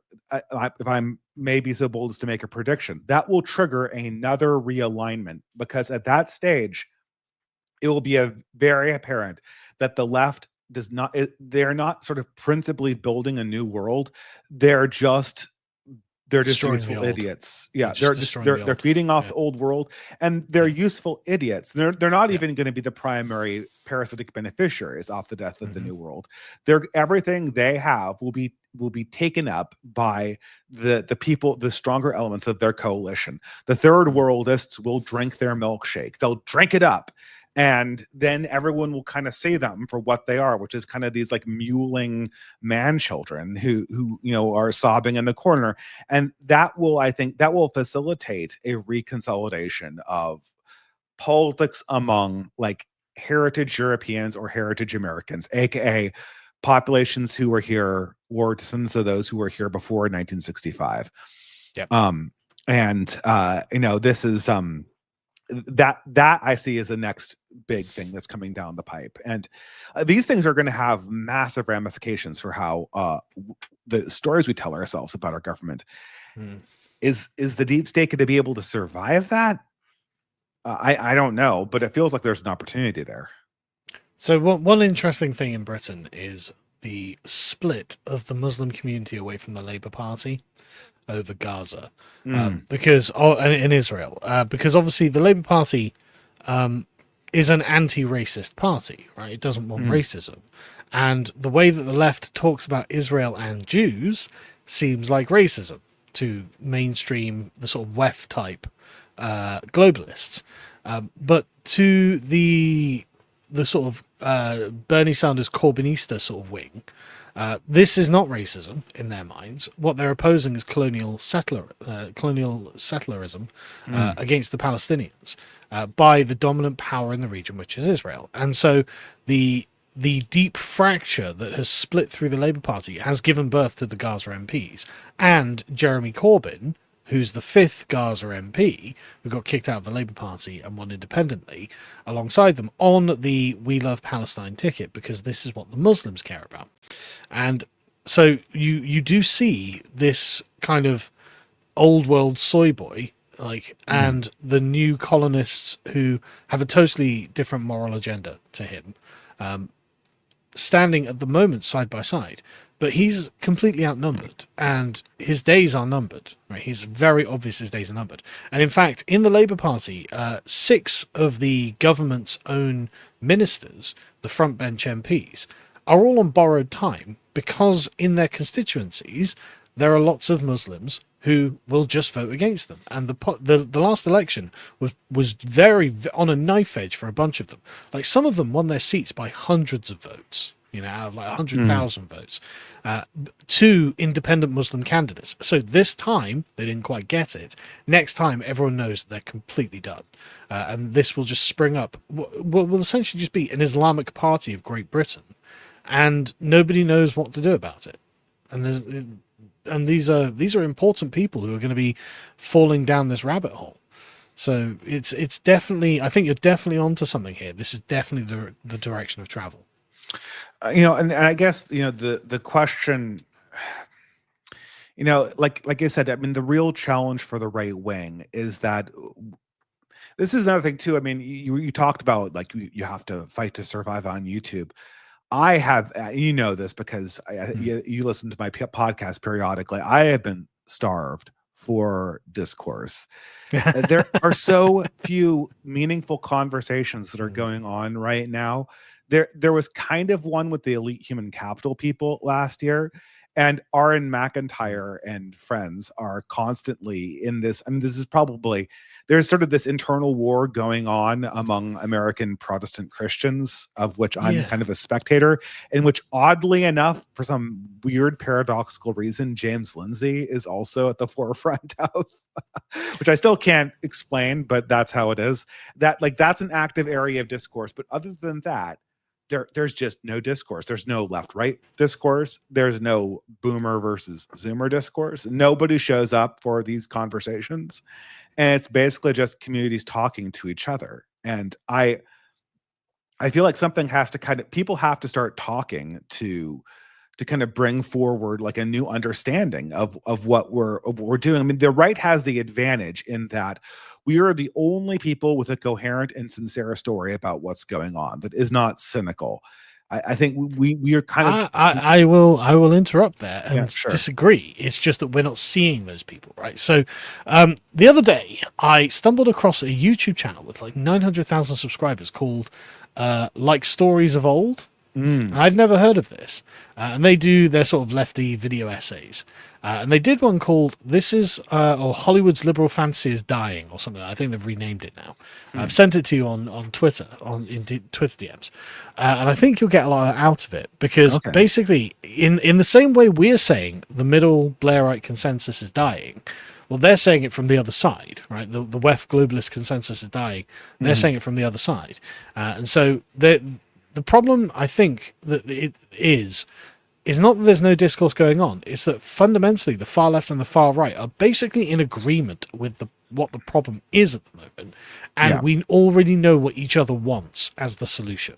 Right, and we know these are mutually incompatible. I do not know. I mean, I know what the left fantasizes about. I do not know what they could actually implement. They're not going to implement. Hey, remember, it's the WEF types who are the practical ones. These guys are in their flights of fantasy, right?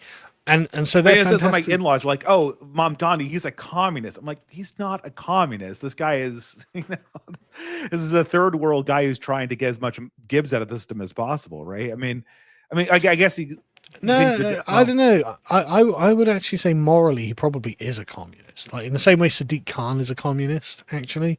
For Sadiq Khan, he is a Muslim, but he is also a communist, or like sort of neo-lib extremist. There is something accurate about it. He's a progressive before he's a Muslim. It's just that Muslim is an identity category that fits very well in the progressive framework, and so he adjusts himself to fit it. But there are lots of people around him who will be Muslims before they're progressives by a long way. But I do think that guy is a progressive in the same way Sadiq Khan is. Yeah, this is where the language breaks down. I mean, I understand what you mean, like spiritually speaking, like he's a spiritual communist, he's a temperamental communist. But the thing is that spiritual communism is actually kind of the only thing I really think is disgusting, and it's and there are other things beside that is disgusting. Well, I mean, it's not equality. I think monastery communism is actually very beautiful, but it just this. I understand what you mean. Like he's this lumpen, leveler, right? It feels like a character from Camp of the Saints, right? Like in that way, he is a communist. But what I'm saying is when white progressive professionals, like I have all these people that I'm in contact with on Substack, and I don't know why, but they're communists and they liked one or two of my pieces, and they have this vision of like socialism. When you look at someone like Nathan Robinson, who I really dislike, by the way, but I'm kind of fascinated by my dislike of him. Right. He wears this like suit that looks like it comes from the early 20th century, like Eugene Debs, like the original socialist. They're imagining this kind of like genteel, like highly civilized socialist, not utopia, but this raising everything in terms of civilizational standards to this level of European civilization by enriching them. This is not something that can even be built in part. They cannot even produce this in microcosm. It will never happen. As a matter of fact, the exact opposite will obviously happen. Yeah. And so when I say that there's no like sincere alternative, those people just come off to me as completely delusional, and they seem on a collision course with reality in a really, really, really humiliating way. And I mean, all I can do is sit there and go like, man, I sympathize. Like I feel what you feel in terms of vision, but you are headed right off the cliff. Yeah. I mean, but it's these people that are pushing the WEF people off the cliff though.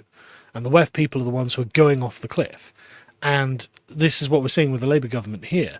And so the WEF people are going to get pushed off the cliff, and then it will be whatever wins the fight to come next. But they're no less crazy and abstract and nonsensical. They just really, I mean, they literally, the New Statesman the other day just they put out a front page cover that's just 3 big words: just tax the rich, something like that, right?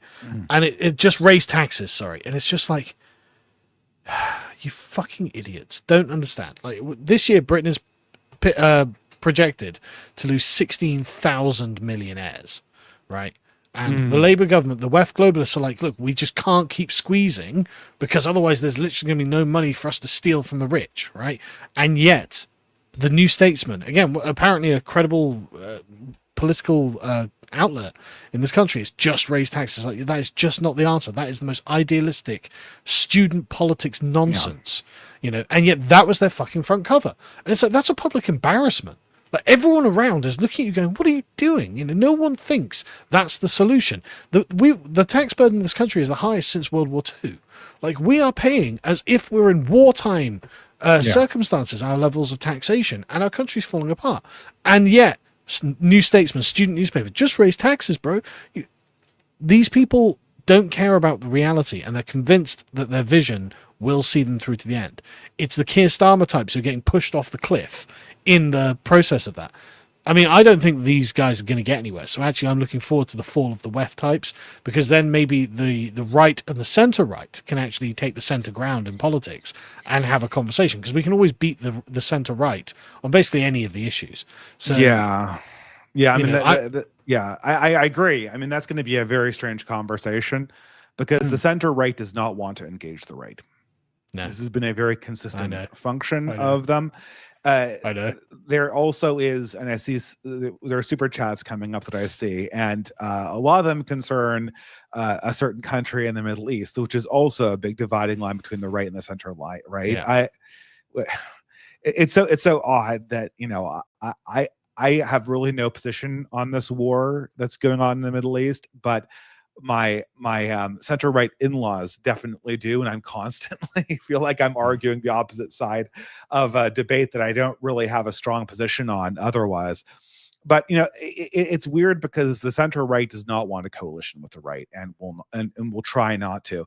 So the only way that the center right, the right wing wins, is if the right wing eats the center right's lunch in terms of youth recruitment, so that like all the young people are on board with a more, like, let's say, historically normal perspective, but what we would call in our present world right wing. Yeah.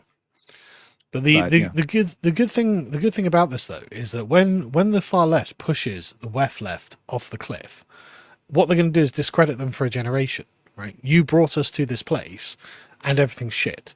So basically, you were trying to have a halfway house between sort of capitalism and socialism, basically, and you allowed us.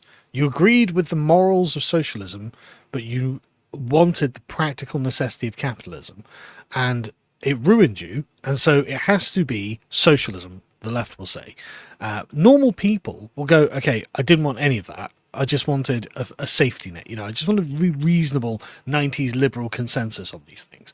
And so the centre right will step up to be the small government, you know, low spending thing. But the centre right is, the reason they don't want to talk to the right is because they are genuinely vulnerable to the arguments of the right. Yeah. They're not WEF globalists, right? They believe that there is a people. Like, for example, I went to a conference the other day called Now in England, put on by a dean of philosophy and theology at Cambridge University called James Orr. Very fine chap. You should follow him on Twitter. And he was doing these panels. And on this panel, at the end, it hadn't actually been very controversial. The whole subject of it has been about England and English identity, because that's really the question whose time is coming. And I really credit myself for this, because 5 years ago I was banging this drum like, oh god, this is the thing we have to figure out, and now it's like the mainstream discourse, right? But we're at this conference, and there's an MP called Danny Kruger, who's a Conservative MP there, and there's a historian, a venerated historian called Robert Toombs, whose books I've read. I mean, he wrote a book called The English and Their History, and it was a very good book, right? I really, really approved of it. So Conservative historian, right? And on the other side was Rupert Lowe and a chap called Thomas Skinner. Both lovely chaps. I like them very much. And they got up, gave a short 10-minute speech each, and then sat down, and then the audience asked questions and they gave answers. And in Danny Kruger's speech, he casually dropped the line, well, anyone can become English. And in Robert Toombs' speech, he made the argument that to be English is to inherit a set of memories and not actually to be concretely an Englishman of the place, right? And so in both cases, you've got the civic nationalist perspective on identity being expressed.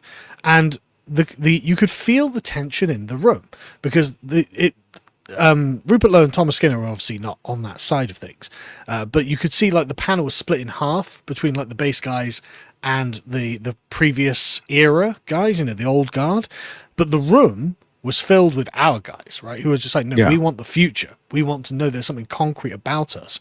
And so you could feel the tension building in the room. And the first couple of questions were just really bland questions. And then the questions, and they, they got a smashing, oh, well, yeah, very good, bland answers about policies. But then a chap at the back asked a question, listen, it came out the other day in the Telegraph that by 2060, the English will be a minority in England. Yeah. What are we going to do about this? And then the question of demographic race, there was just thunderous applause from the audience, and you can see the old guard, their faces, they were just like, oh, frozen in fear. Yeah, not just frozen in fear, shocked at the vehemence of the audience's reaction to the question before they'd even given their answer. And Kruger gave very mealy-mouthed answers, nothing to it. And then I asked the question, well, look, if anyone can become English, well, what actually stops these new communities that you accept are an issue when it comes to demographics from just saying, yeah, no, we're English too, actually? Yeah. And again, another thunderous... Change the definition of English to be what they are. Or not even change the definition of English. That if they can just put up an English flag and go, hey, we're English now, yay, then we haven't even changed the definition. We just didn't have one in the first place, right? And they can just claim the identity, and suddenly they're included in what the label is supposed to be excluding out of.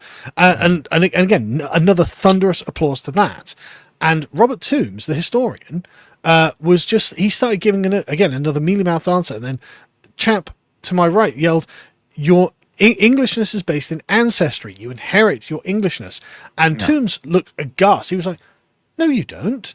And he just automatically said, and the thing is, the crowd, the room kind of went up, and it calmed down quite quickly. But you could see this was the flashpoint, right? And the centre right was fucking losing.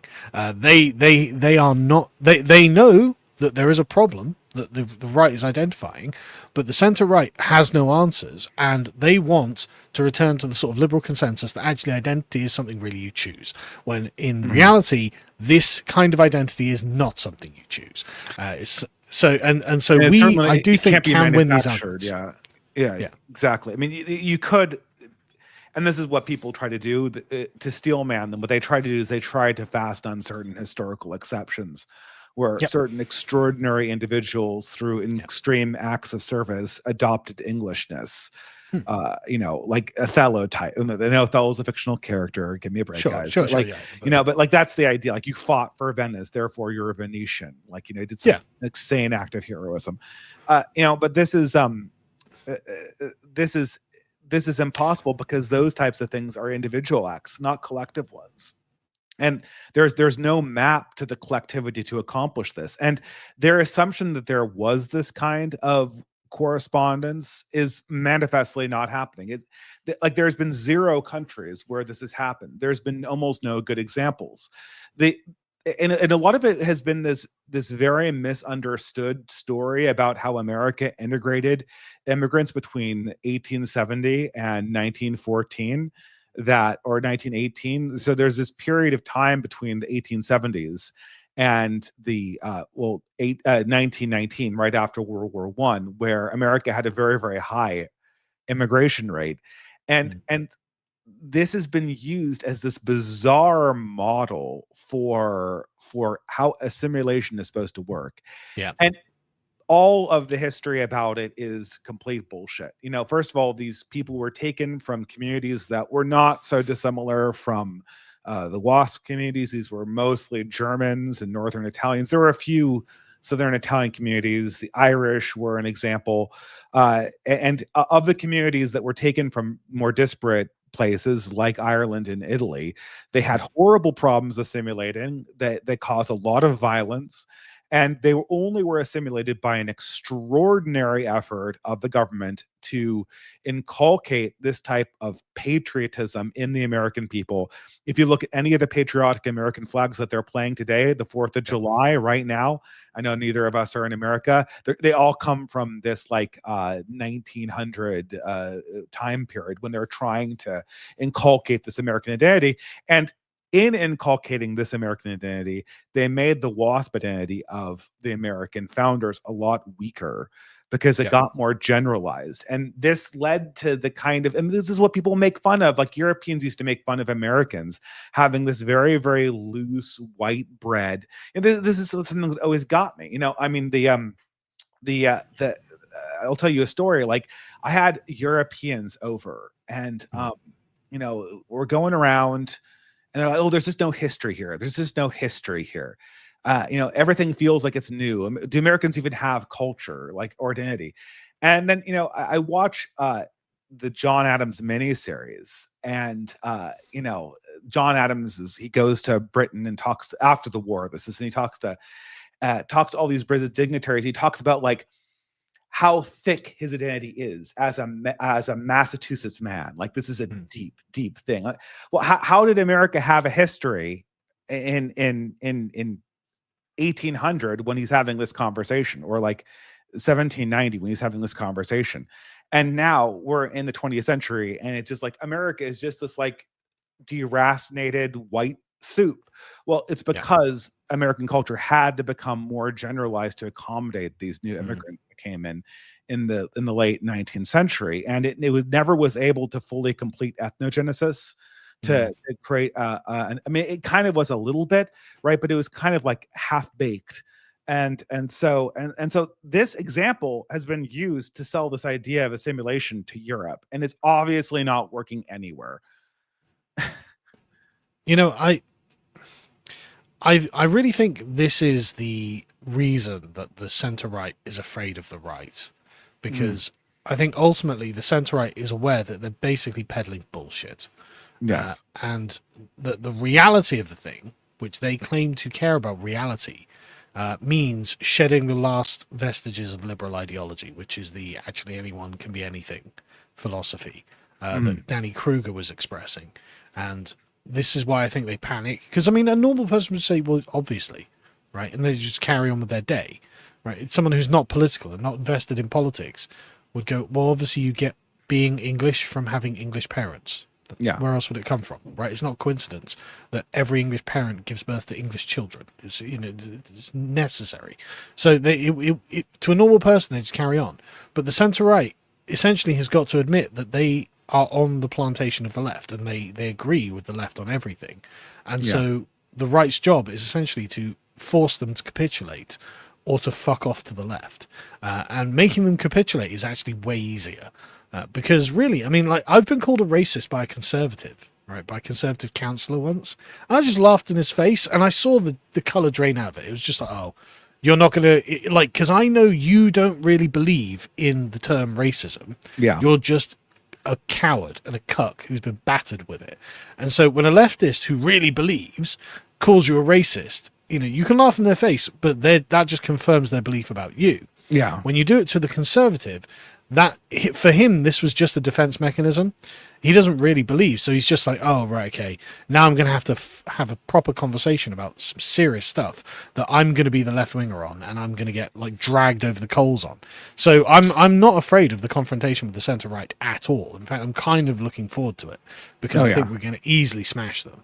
And this is what's happening in America right now in the evangelical community. The centre right is getting smashed.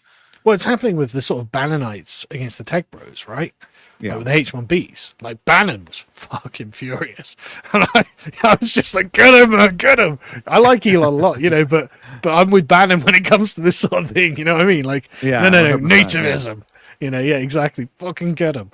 And we're going to have that same argument here in Britain very soon. And the centre-right can already feel the power base that they were standing on is just eroding. This is completely eroding. Well, this goes to go to show also that the culture war. This is one reason why the far left is just going to also be the eternal cucks. It used to be that the center right was every political dynamic has to have a sucker, and in American politics, that sucker was always the far right and the center right. The far right in particular, the far right was just essentially banned. But in the new dispensation, the far left will be the eternal suckers. And the reason why they'll be the eternal suckers is because they think, and I confront them with this every time, they think that the culture war is superfluous. They think it's all about materialism and all about economics. Yeah. But it's not the culture where is the primary. Like it's deceptive because money, dollars and cents do control power, right? They do control power in the immediate sense. And if you had all the money in the world, then you'd hypothetically have all the power in the world. If you had all the guns in the world, you'd have all the power in the world. But that's not how humans work. The question of identity and culture determines the direction of travel of the money. Well, it determines Lenin's question, right? His famous question, who, whom? Like, well, again, this is one of those Russian things that doesn't translate, but Lenin had this famous thing that said, after the revolution, the question is who, whom, which in Russian is like, who is the one doing the thing and who is the one having it done to them. Exactly. Right? And that's why the question of culture and identity matters. Exactly. Because it determines the direction of power. It determines the rules under which questions of power and resource distribution and adjudication will be proceeded. And the thing is that the left, the far left and the center right, they have an understanding of cultural adjudication that fundamentally means that they're going to get cucked. Yeah. Their role is going to be to hand power over either to the third world, the lumpen third worldists, or to nationalists, or to religious extremists. Like the Conservative Party is currently such a good example of that as well. The fact that in an era of anti-immigration, they elected an African to lead their party. And it's just like they are down to 15% in the polls. When Boris was in charge, they were at 52% in the polls. Now they're at 15% in the polls. It's like, what are you fucking thinking? And this is the eternal cuckery of the centre-right conservative. Like, they just can't bring themselves to not just cuck. They can't do it. And so they did. And they voted for her over Robert Jenrick. Now, Robert Jenrick is not a very charismatic man, but or at least he does a very good job of cosplaying as someone on the right. He's been mainstreaming the question of English identity. He's been doing quite right-wing things recently. I have my reservations because he's a conservative, but if anyone's dragging the Conservative Party to the actual right, it's Jenrick. I mean, he was at this conference, speaking at this conference that I went to. So, this is a really, really instructive example of that. Yeah, and this is, in some sense, I mean, that I think, I don't know how you feel about this, but I think the whole 0 seats, let's make the Tories lose. Everyone was saying that was a great failure. It might, in hindsight, be seen as a success because the Tories were so necessary to get Blairism, like, to keep it in power. And to stop the contradictions from coming to the fore. From my point of view, it just seems very obvious that's definitely true. But they also completely fucked it up because they're utterly incompetent. Fair enough. So Morgoth's dictum that they've rubbed the left's nose in diversity is totally true. It's really great how, like, they've really screwed the pooch on it, and they've left Starmer holding the bag. Right? They've left Starmer holding. Okay, it was your project. We fucked it up. Now you have to fix this unfixable issue. It just can't be done. And so, what now? Well, I guess you get the Island of Strangers speech. That's what you do. He's walked that back already. Oh, he has already. Okay. Yeah. He's already said he regrets it. It's like, but that's the one good thing you said. We should call that pulling a Merkel, because didn't Merkel do that whole multiculturalism failed, and then, like, back in 2011, 2 years ago, or like 3 years later, she was like, let's just invite the entire Middle East over to Germany. We're kind of coming up on 2 hours. Do you have time for super chats, or? Yeah, let me grab a drink and then we'll do some super chats. Okay, sounds good. Maybe I can talk to the chat while you're away. Well, guys, thank you for joining us on this Independence Day talk that had nothing to do with America.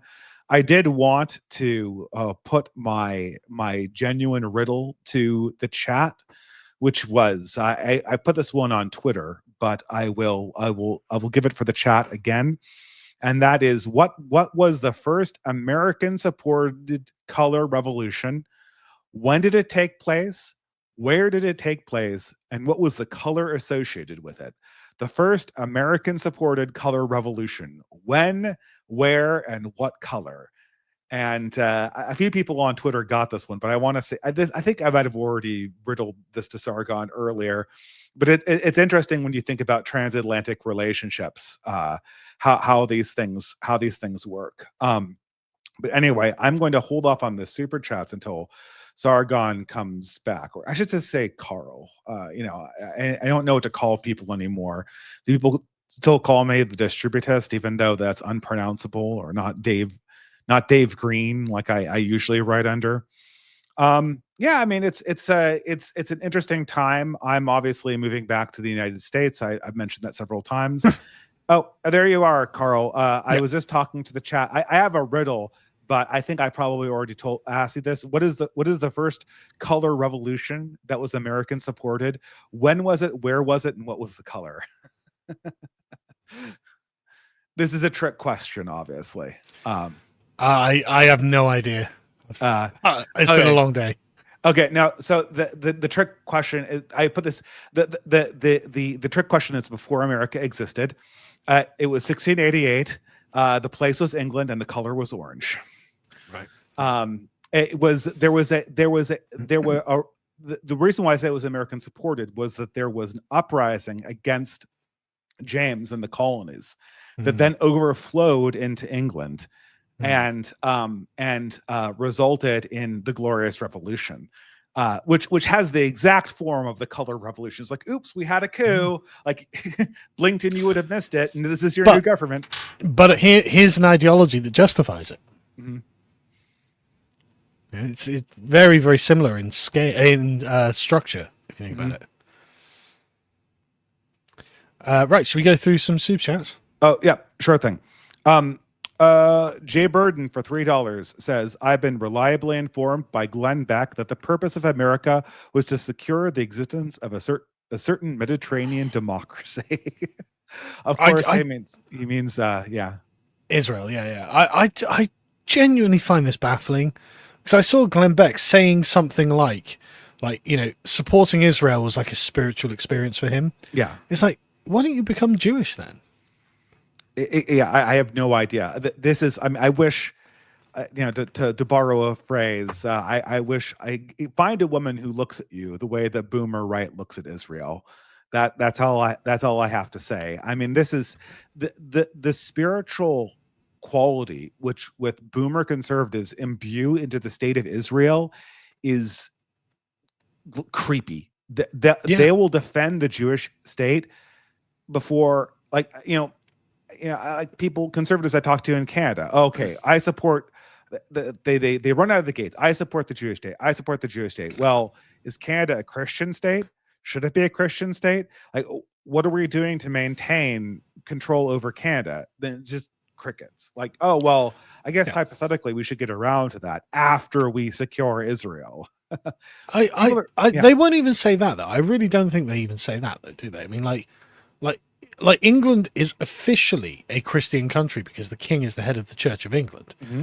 And there's just nothing. I mean, we're less vociferously pro-Israel. Our conservative politicians are, of course, pro-Israel, but nothing on the scale of like Glenn Beck. It's this weird, embarrassing obsequiousness. Excuse me. Yeah, nothing like that. But we're still like, they'll still go out and say, yes, I support Israel, blah, blah, blah. It is absolutely bizarre. People accuse me of being a crypto Zionist in the chat.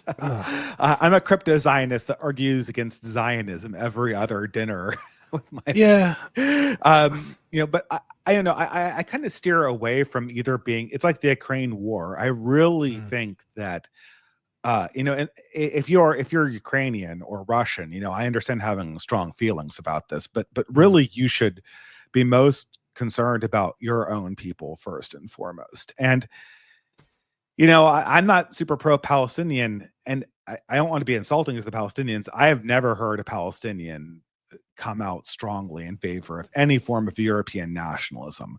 So I'm wondering why I should be like super pro Palestinian nationalism, which is basically what the Gaza war is about.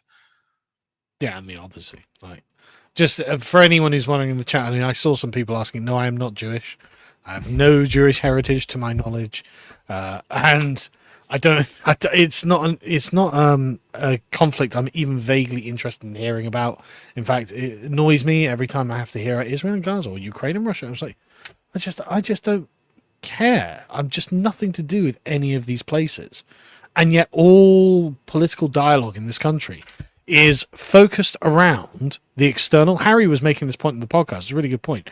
Like we use external dialogue to avoid internal dialogue on internal subjects. And so you don't care about the Palestinians, you're an anti-Semite, you're pro-Russia, or you're this. And it's like, look, man, I'm pro like making sure my country isn't shit, right? That's what I'm pro. And none of these things seem to be the key to making my country not shit. So why are we talking about them? I just don't care, Yeah, I mean, I have you beat. I think I might technically be Jewish because I have a great grandmother who is Jewish. So via the matrilineal line, I am like 3% right. So Jacob, right?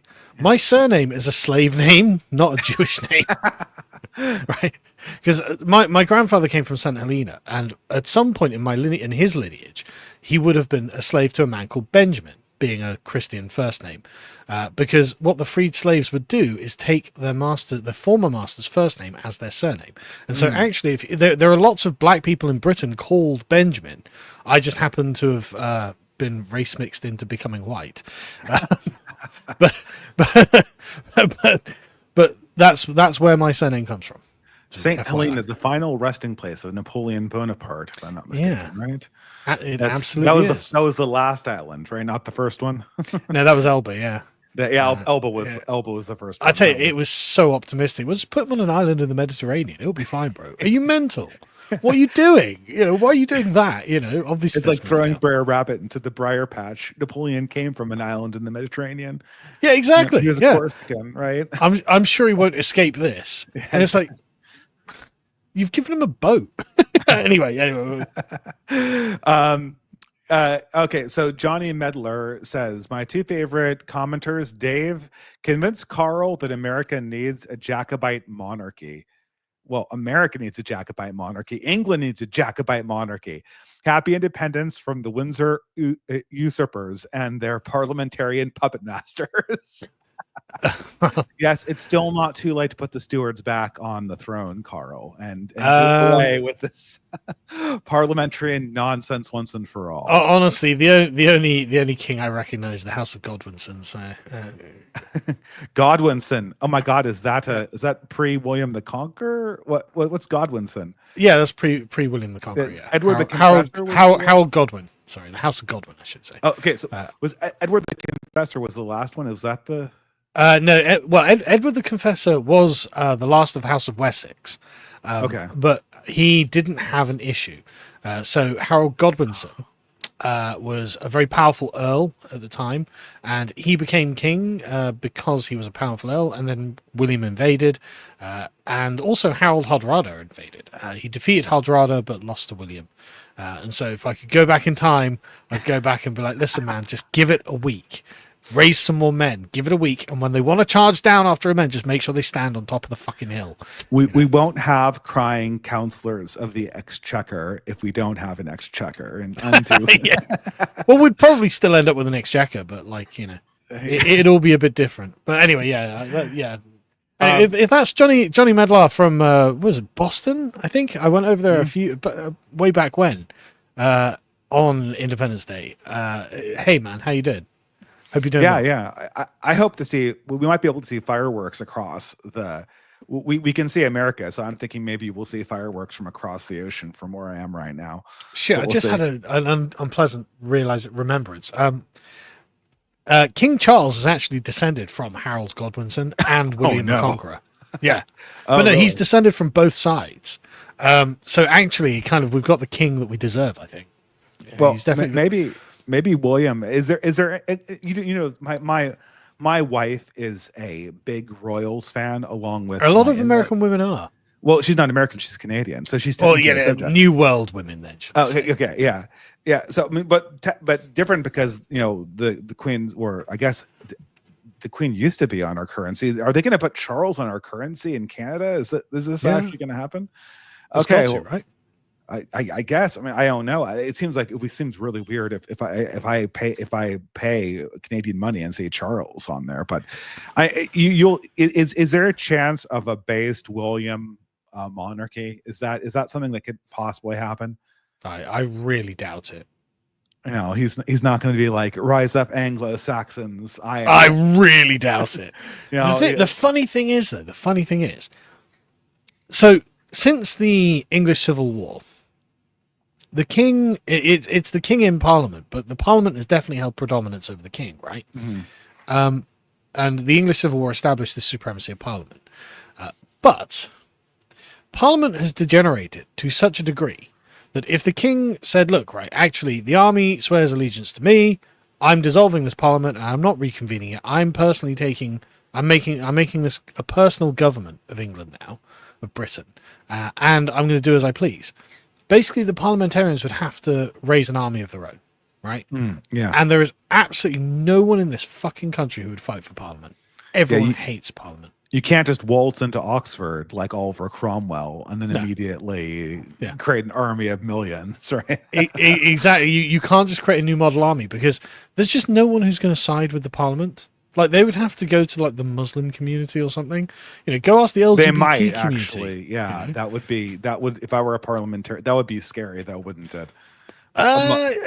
Not really, because actually, I would rather prefer it if open war was declared and the king was leading the British on one side, right? Because people, like, if you had a king who's like, look, I'm the king of Britain, this is shit, and I'm not having this anymore. It's Parliament that's done this to you. I'm going to take over, and they're going to fight me. So, you know, here's the standard. It's time to rally to it. The army already pledged allegiance to him anyway, so he doesn't even need to worry about that. And I'm absolutely certain that people would flock to it, especially if an army of Muslims raised itself in Bradford or something. It'd be like, oh, right, okay, it's on, you know. And actually, we'd at least get a resolution to the question. That would be clarifying, certainly. Exactly. Well, I have to ask you this, Carl. Are you a fan of the 1970s Cromwell movie? That's one of my favorite movies of all time. I love it. It's been years since I've watched it, but man, you've got to give. Who was the guy playing Cromwell? Alec Guinness. Oh no! Oh God! It Richard something? Okay. Let me look it up. Yeah, please do. I forget. Because I mean, his speech "In the Name of God, Go" was just so good. Or just Alec Guinness as Charles the First. Richard Harris. Richard Harris. Okay, Richard Harris. Yeah. That makes sense. And next to Alex Guinness, which is just an amazing Charles the First, right? And then also my favorite characters from history, Prince Rupert of the Rhine, just very colorful. You know. But like I say, it's been. I mean, that was Timothy Dalton. Yeah. Jesus. So actually star-studded. But it's been a long time since I watched it. I remember watching as a kid. I think we had to watch it in school, actually. Oh, I saw it. Yeah, I saw it in school too. Yeah. It's a great. It really holds up too. I'm gonna have to go back and rewatch it. It has also this. I don't want to spoil it. Well, obviously, you know what happened, right? But like the point of the movie is that Cromwell wants to be a religious martyr, and Charles wants to be the responsible, practical ruler of England. And then what happens is that Cromwell ends up having to be the morally compromised but responsible ruler of England, and Charles is the religious martyr.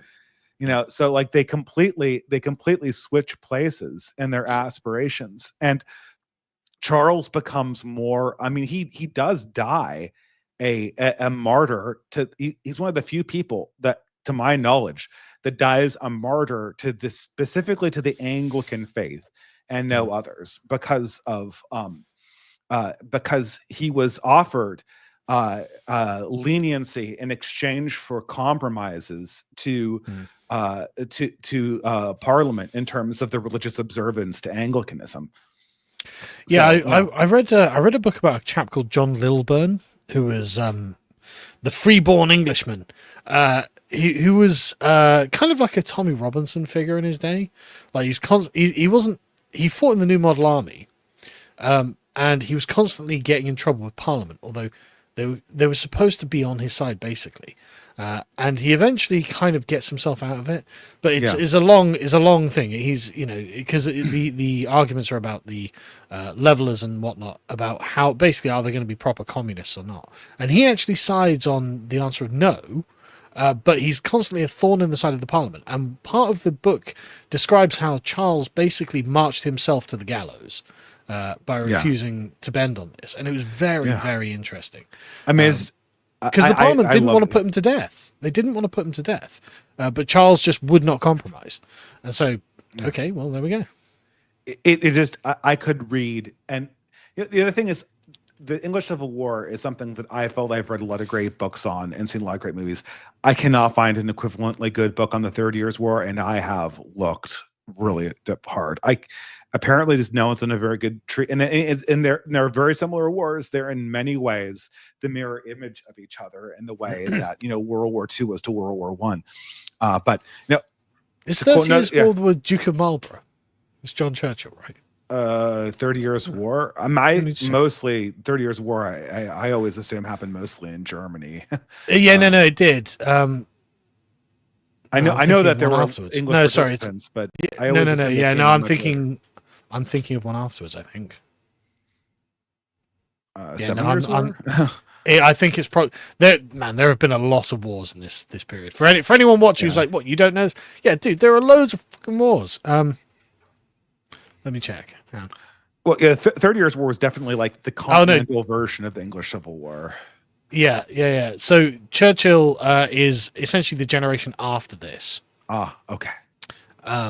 It's because that is like 1648 or something when it finishes. John Churchill begins his career in 1678. So okay, that's later on. Sorry, but it's a huge fucking the 16th and 17th centuries and 18th centuries in Europe are just brutal, man. Oh, yeah. But to quote Gene Hackman from Unforgiven, are you talking about the Queen on Independence Day, you son of a bitch? Good point. Yeah. Do you remember that? Do you remember that scene from Unforgiven? I don't know. English. I do not remember that scene, but it's a good point. Is today the right day? It is. It's it has this wonderful. I wrote exactly a year ago. I wrote on Trump's near assassination. I wrote about that scene. Where this British monarchist cowboy gives a speech about how monarchs are better than democracy, and it's one of these great movies of great westerns of all time. Well, perhaps one of the last great westerns, actually. See, I was never a big western guy. Yeah, neither am I. But when it hits, it really hits. Yeah. I mean, I'm not saying I dislike them either, but they just never resonated with me. Yeah, well, there's a lot of different forms of it, that's for sure. There's like the cynical western, there's the more idyllic one, and it's a certain time and place, certainly.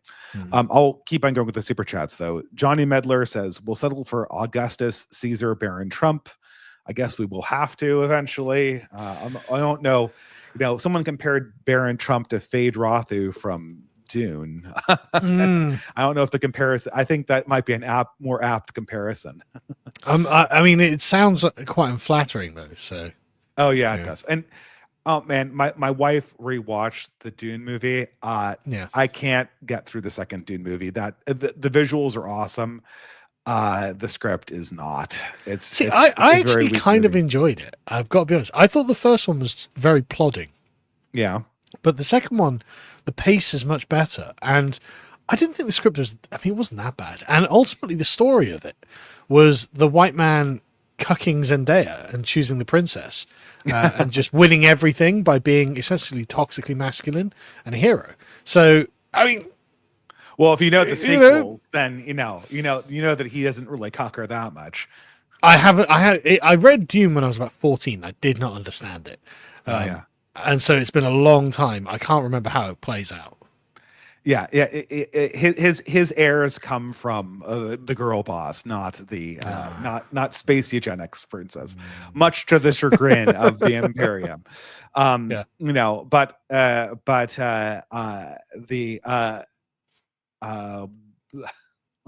I'm not going to complain about Dune, otherwise we'll be here all night because I am a huge Dune fan. Melon for $3, or the book at least. Melon for $3 says, question for Carl: did Rome 2 Total War's failure start you down your path towards politics? That's the earliest thing I remember you posting. I can definitely answer this question for you. I was watching you for years before I saw your Rome 2 Total War review. So that definitely was not the first thing you posted. No. I was just frustrated with Rome 2. It took a decade to become playable, but it is actually playable now, so I actually do play it still. There you go. I mean, I haven't really done any of video games since BioShock Infinite. That was the last AAA video game I played. See, I never actually played BioShock Infinite. I really should go back and give it a go. Oh, talk about things that don't maintain. That movie is brilliant.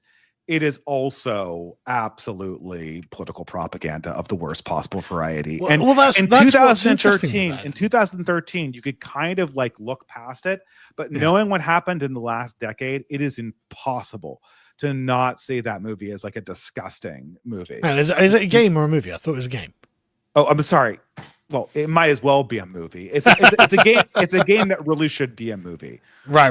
And so is the original BioShock. Both are almost entirely separate, except for like this weird kind of twist at the end that kind of connects them tangentially. But other than that, they're separate.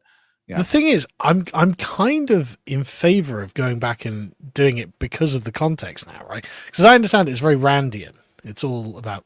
Well, the first one is about Ayn Rand. The second one is about the second one is obviously a stand-in for someone called Brigham Young, or a variety of characters from the early 20th century, be it Brigham Young or William Bryan or a variety of other ultra-nationalist Americans. The problem is that the creator in the first one actually sympathized in part with Ayn Rand and was able to parse out the sort of the good from the evil in what she saw. Whereas the characters, the real historical characters in the second BioShock Infinite, the creator has nothing but antipathy towards them. And while it tells a very human story, and the story, if you were to disaggregate it from its politics, has kind of a beautiful dimension to it. It cannot be separated from the seething ethnic resentment that's obviously bubbling under the surface of that film. Right. Okay. Interesting. Maybe I will go back to it. It is a very interesting historical artifact, and I wrote a review of it like before my son was born, like 6 years ago. So on my old videos. Anyway. Johnny Medler says, politics is war. Well said. Those of us who realize you can literally just do things need to do everything in our power to get men ready. Well, I agree with that. The question is, what's the first step? Obviously, for my money, it's fraternal organizations. That's where we are in the States, at least. But I mean, obviously, get your social life in order. But I genuinely think it's just build something. You have to build something. And absolutely. Then you care about the maintenance of it, and it changes the kind of person that you are. Well, for men in particular, men have to have something. Moving into your 30s, you have to have something that you're really proud about that you've built. Yeah. And if the longer you don't have that, then the longer it's going to take to really come into yourself as a man, I believe. And it doesn't have to be necessarily world changing, but it has to be enough to satisfy your own ego that it's justified in its own existence, which for men is very difficult. Women do not suffer from this. Women don't wake up in the morning and ask themselves, like, why do I exist? They exist to be themselves and to be beautiful and, to be perceivers of the world. Men, when they get up in the morning, they have to ask themselves, why do I exist? And, when you say build something, it doesn't have to be something. It has to be something you're proud of that, it doesn't even have to be necessarily something that makes a lot of money either. It doesn't have to be great. Nice. It just has to be something you like and you want to show off. Precisely. Yeah. Kevin says, isn't politics only war from the perspective of the city of man? And then you get to cycles of regimes. if we have politics from the city of God about fulfilling our telos, natural law, isn't it as simple as the church needs to have a prominent role again after the Henry VIII modernity ruined it? Sorry, Carl. Yes, Carl, you are always going to be the stand-in Anglican, even if you're not Christian. No, I had this conversation the other day in the office because for us, my dad, he's a Catholic convert, and so he's got all the zeal of a convert. And he's trying to explain to me why I should become a Christian and why I should become a Catholic. I was like, listen, man, I'm English. If I was going to become a Christian, I'd have to become a Protestant. And I hate to say it because the Anglican Church is fucking gay. Yeah. I would feel like a traitor if I wasn't. So, you know. I to borrow one of your terms of phrase, Carl, I think all Englishmen are temporarily embarrassed Anglicans, and all Anglicans are temporarily embarrassed Catholics. So I'll say that. But Kevin, to answer the super chat here,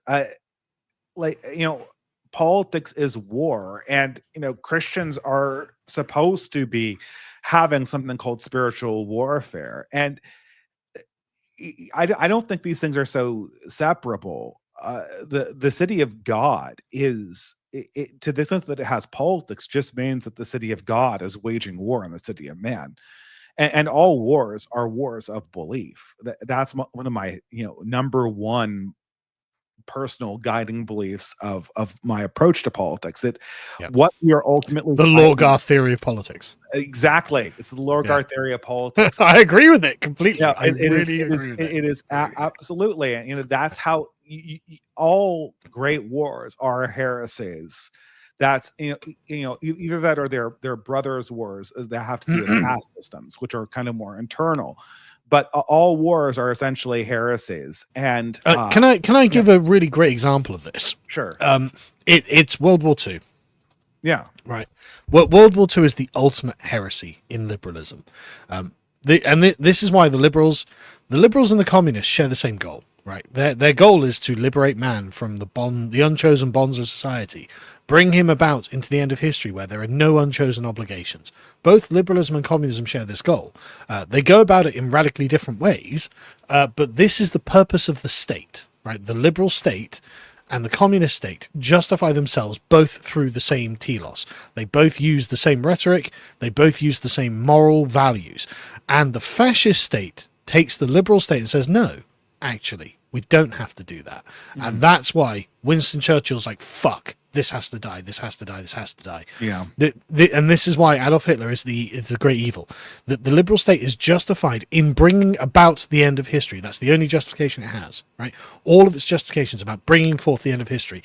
And if it's turned to any other goal, fascism. Right, and that's even if it's obviously not fascism, anything that's not the end of history is fascism to them. But this is, and that's what it is. It's the great heresy of Nazism within the liberal institutions. Well, it's kind of interesting to know how we said that the English Civil War and the 30 Years' War were kind of reflections of the same thing. There's a similar war in America, the American Civil War.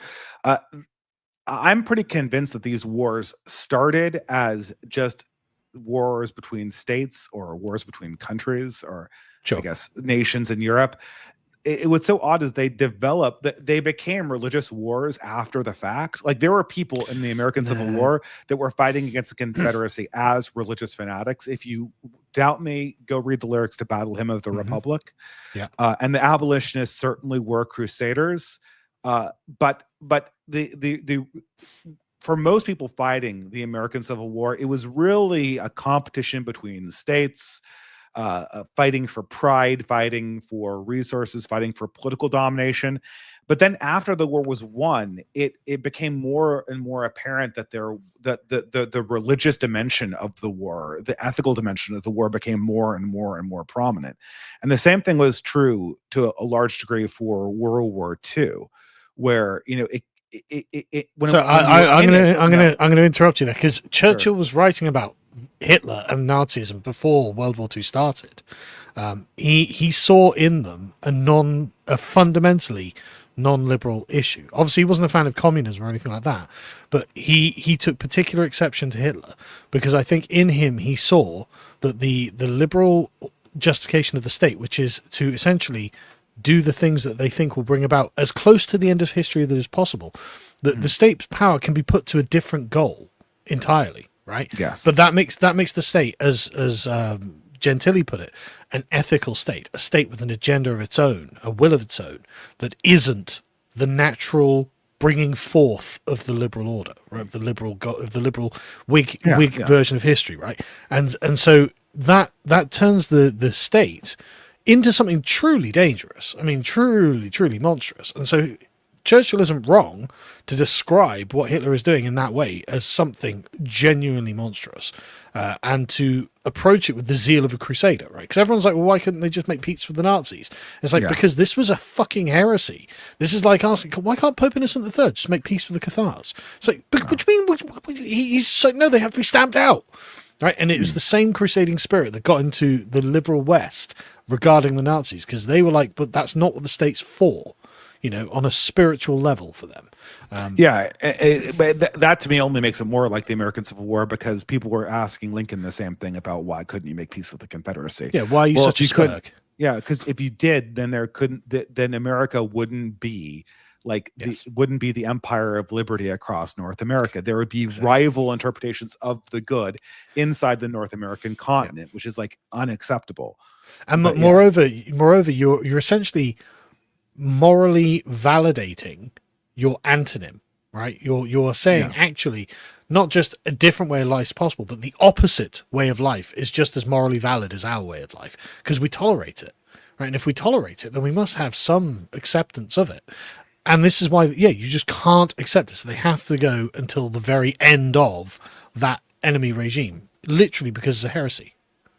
Yeah. And this is a very fruitful vein to tap, but I'm going to push us forward on the super chats here.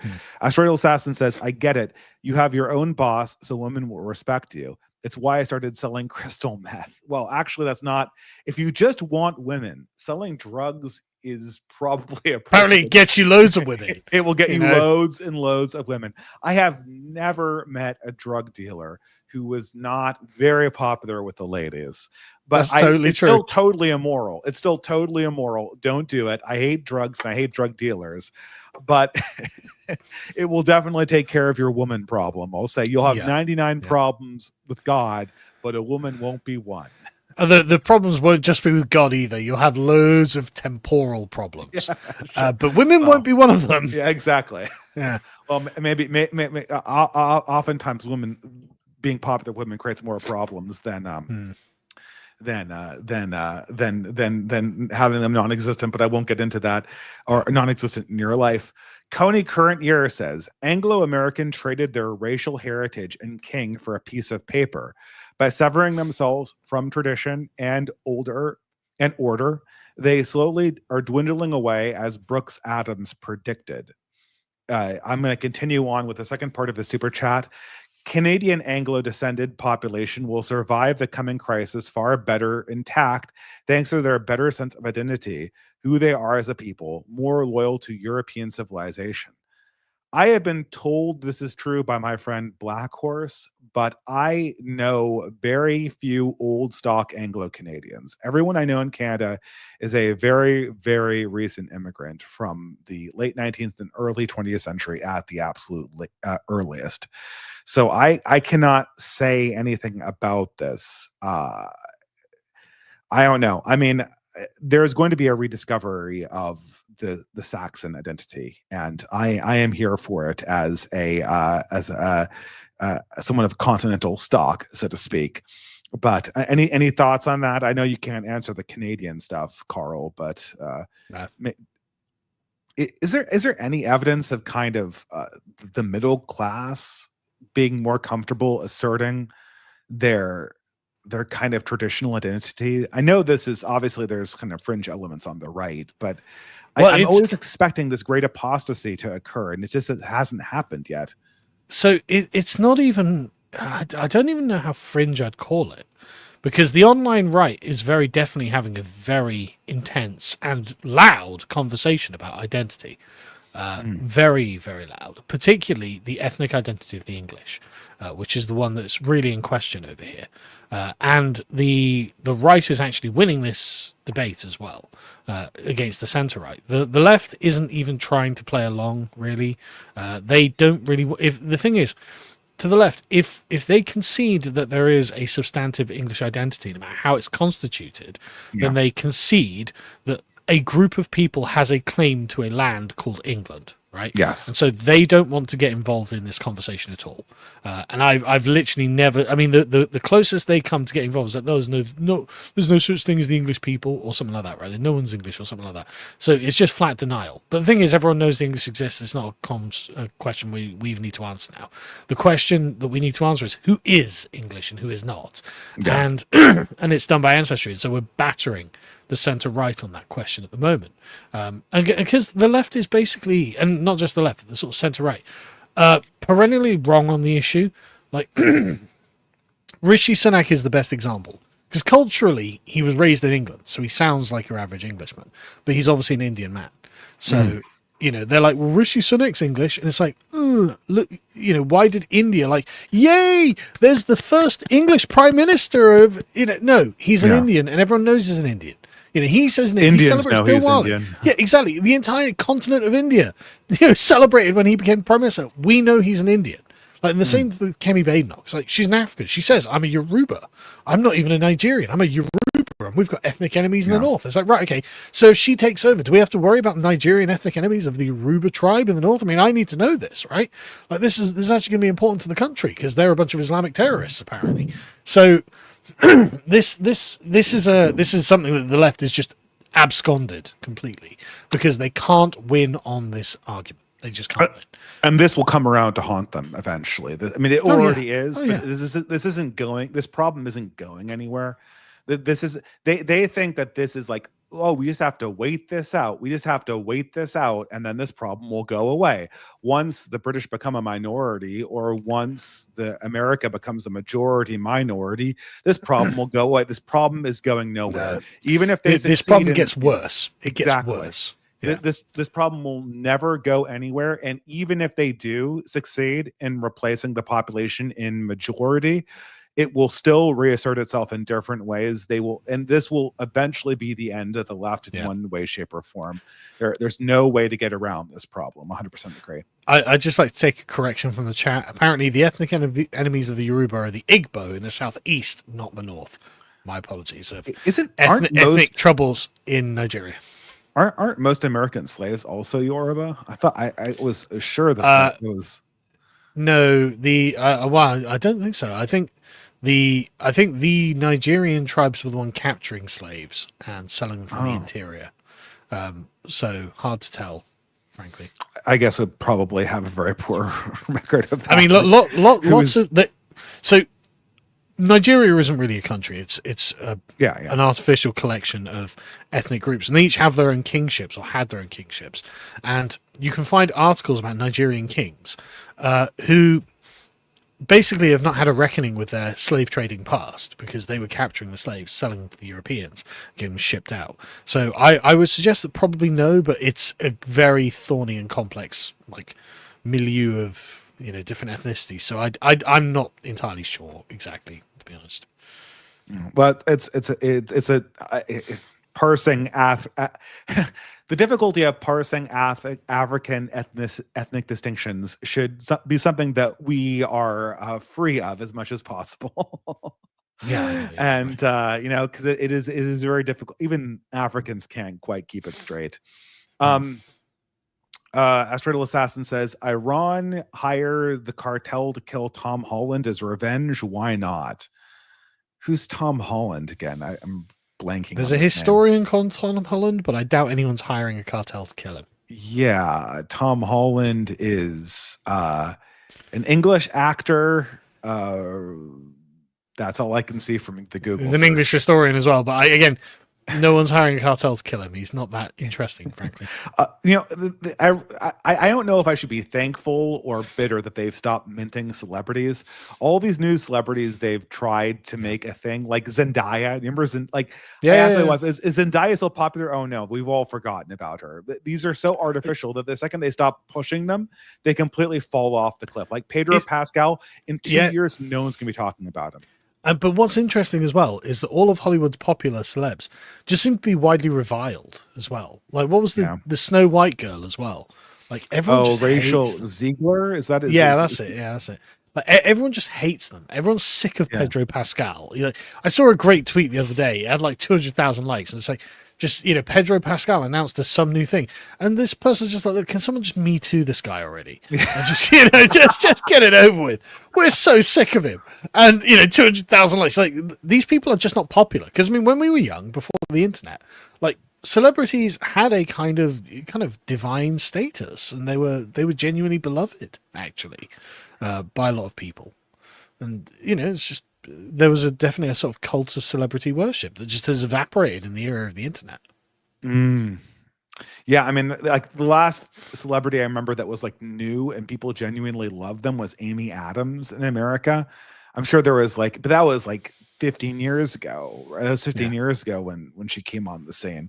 And so everyone else since then has been just totally artificial, and it's totally. Speaking of artificiality, Asteroid Assassins asks again, Mandani is about as Islamic as Hassan Piker.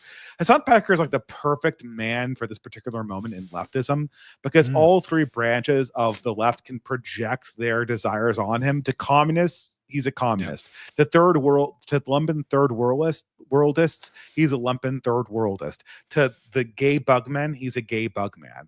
And so he's just, I mean, he's a talentless hack, but he's just brilliant, because just by being there and by being the moron that he is, who's ambiguously non-white, although arguably Turks don't count for that, for purposes they absolutely do not count as being white. Certainly not in terms of not being settler colonialists, I can tell you that. So like, oh hey, the Turk's about to lecture me on how I shouldn't participate in historical settler colonialism. Wow. Did you know your country had an empire, says the Turks? Shut up.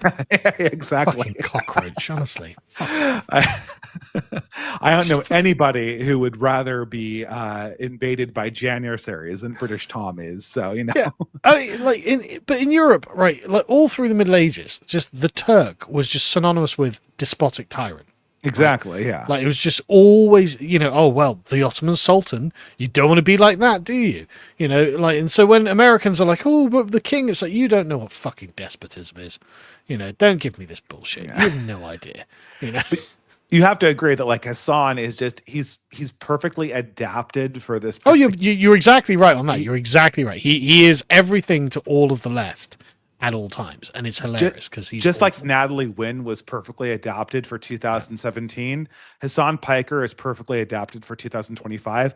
As a matter of fact, I don't think Natalie Wynn ContraPoints. That's the new name of. I don't know what the original name is. That's the original name of ContraPoints.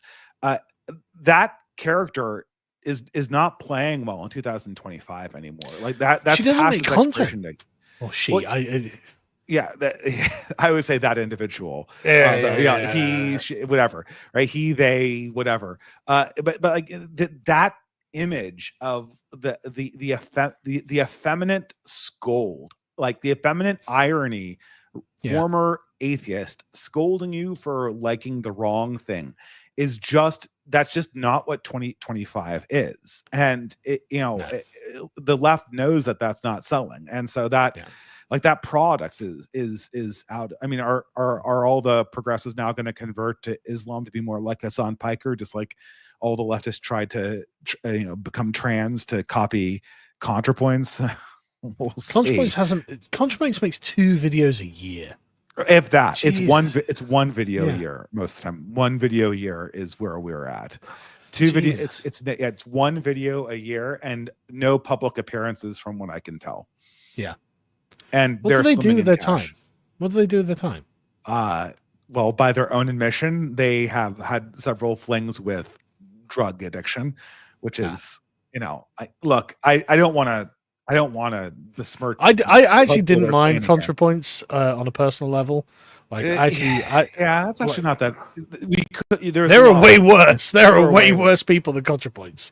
like the duplicate ContraPoints philosophy tube, who didn't used to be a duplicate, Oh, but that's like very they're way more insufferable than Natalie yeah, Wynn yeah, is. Like yeah. because not Natalie Wynn didn't have this like insufferable British theater kid thing, and Yeah. nobody make like theater kids are insufferable in all countries, but for some reason the British variety of theater kid is particularly insufferable.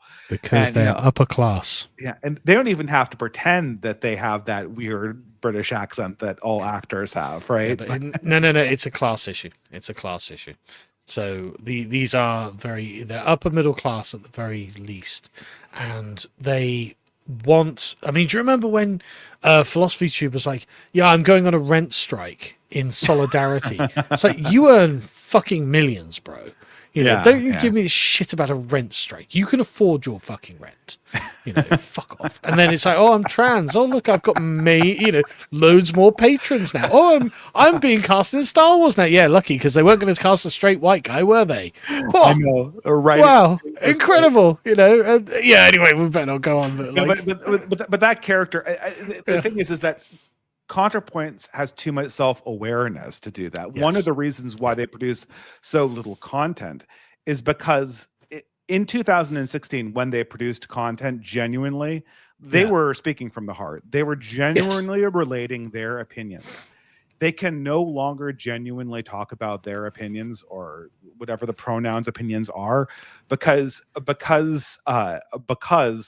they'd be canceled for it. Their financial stability would be under assault, and so everything has to be kind of curated through this process, which is why the videos just aren't forthcoming.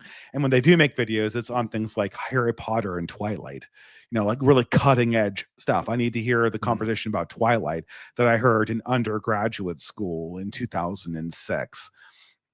But anyway, Sam153 said, great conversation with Mr. Akad. You guys hit all of the correct issues after the coming turmoil. Is something like Neo-Byzantium or Neo-Reconquista from heritage Americans and Europeans feasible? I think that would depend on the area, certainly, right? There would have to be a total moral sea change in the zeitgeist, so that a huge amount of potential energy and the standard of moral rectitude would have to have swung radically to the right. So we then look at the world that we live in and go, all of this is wrong. And this would bring up a crusading spirit with which we would be able to go forth like the left and conquer and reformat the world to our desires. We're nowhere near it yet. So the problem is that there is yet a Promethean religious generation that would have to be the predecessor to a Reconquista generation. And that is something that I think might come in the next several generations, but we're so far away from that because the religious bodies that could push us in that direction are all completely subsumed in boomer ideology. My own Catholic Church very much falling victim to this. The Catholic Church is treading water on ideas that are going nowhere. The present Pope has done nothing wrong. I pray for him. I'm sure he's going to be great. But from my interpretation of the Pope, it was, we want to elect a man who will just stay still and just do nothing. Just do as little as possible in the position that the Catholic Church already is in. That is my interpretation. And in order for the sort of revival generation to happen, you have to have religious leaders that are a little bit hungry. And there currently are none that are in leadership positions right now. So just a quick question from the chat now. Ferris wasn't a Mohammedan. He was a Druze. So not a Muslim. Anyway, I won't go. Yeah. I don't know much about Druze religion, but they seem like nice chaps. So yeah, absolutely. After Assassin says, pray for my mom. She's visiting our home country of Iran. The 12 days war was distressing, but even worse, she has to deal with her boomer Zionist pro-America relatives. Man, imagine dealing with Zionist relatives when you're Iranian. Well, I don't know. So does AA. His dad's a new atheist, basically. Oh, really? I thought his Yeah, dad was Iranian, but okay. he Well, is. He is uh, Iranian, Iranian. That's the thing. Like, Anyway. interesting. It's it is a weird world, and the flippancy at which our leaders treat these wars is very distressing, and I find it I'm kind of it's very off-putting how the current crop of leaders deal with wars. It almost like they're kind of like a big, I mean, I guess all wars are kind of performances, but even more so in our current day. Margrave Lakemark for super chat says, "Hey Dave, happy July 1st to 4th." Okay, I guess he means both Canadian Dominion Day and also American Independence Day. Here is something for the Canadian Tire escapades. Okay, well, thank you. Jacob Lowe for $5 said subscribed for $5. Thank you. Jacob Lowe's for another super chat says, kind of craving another Dave versus shitlib debate. I challenged a communist to a debate, but I don't think they're going to show up. And it's really getting kind of boring, especially, I don't know, like the moderate right debate, it always goes in kind of a very predictable direction. And I think it's productive to see how it plays out, but pretty much anybody could have these conversations. There's just a series of questions that you can ask moderate right wingers or moderate liberals that they have no good answer for. And there's just a few realities that left wingers just won't accept. And you can go outside and you can literally point to those realities. And the far left winger or the left wingers generally just won't acknowledge them. And I don't know. I mean, it's somewhat useful to have these debates, but it's kind of cathartic. But oh man, I miss the glory. I do enjoy watching you talk to leftists, but the thing is, right, and so this is an issue that you have, right? Is that I'm trying to think of a way of delicately putting this. Academics enrage me. No. You still kind of want their approval. Right? I do. Okay. Yes, you're correct. And yes, correct. You still have this kind of sense of I'm trying to reach you. So you'll say, okay, yeah, you're not evil. Actually, I get you. Talk me through it, right? Yeah. And so you could. I watch your debates with leftists, and you do make good points. Obviously, you make great points, but it's the frame in which you make them is usually underpinned by you standing on the insecure ground and them standing on the more secure ground, because you've kind of ceded that there is something about their position by the nature of what you are, I think, right? I want to beat the left on its own terms. I want to. Do you remember that? Who doesn't? Who doesn't? You ever watch Star Trek Deep Space Nine or whatever? Yeah. Oh, you did Golda Cot, right? Where the Dominion's like, any resistance to us will come from Earth, so we have to destroy Earth. And Golda talks, you can't do that, because the whole point of war is to teach your enemies that they were wrong to oppose you in the first place, to force them to accept the greatness of your own ideas. But this means that you're kind of looking for their approval in the debate, right? It does, yeah. And so so that means you're kind of asking for acceptance, and they, I think, subconsciously can feel it, and it comes across in your tone, right? So because I mean, you are basically right about all of the right-wing things you're saying, and I really love the way that you put these things across. But thank you. But the problem is, when you go into a debate with a leftist, you kind of give them the power over you that you should be exerting over them, right?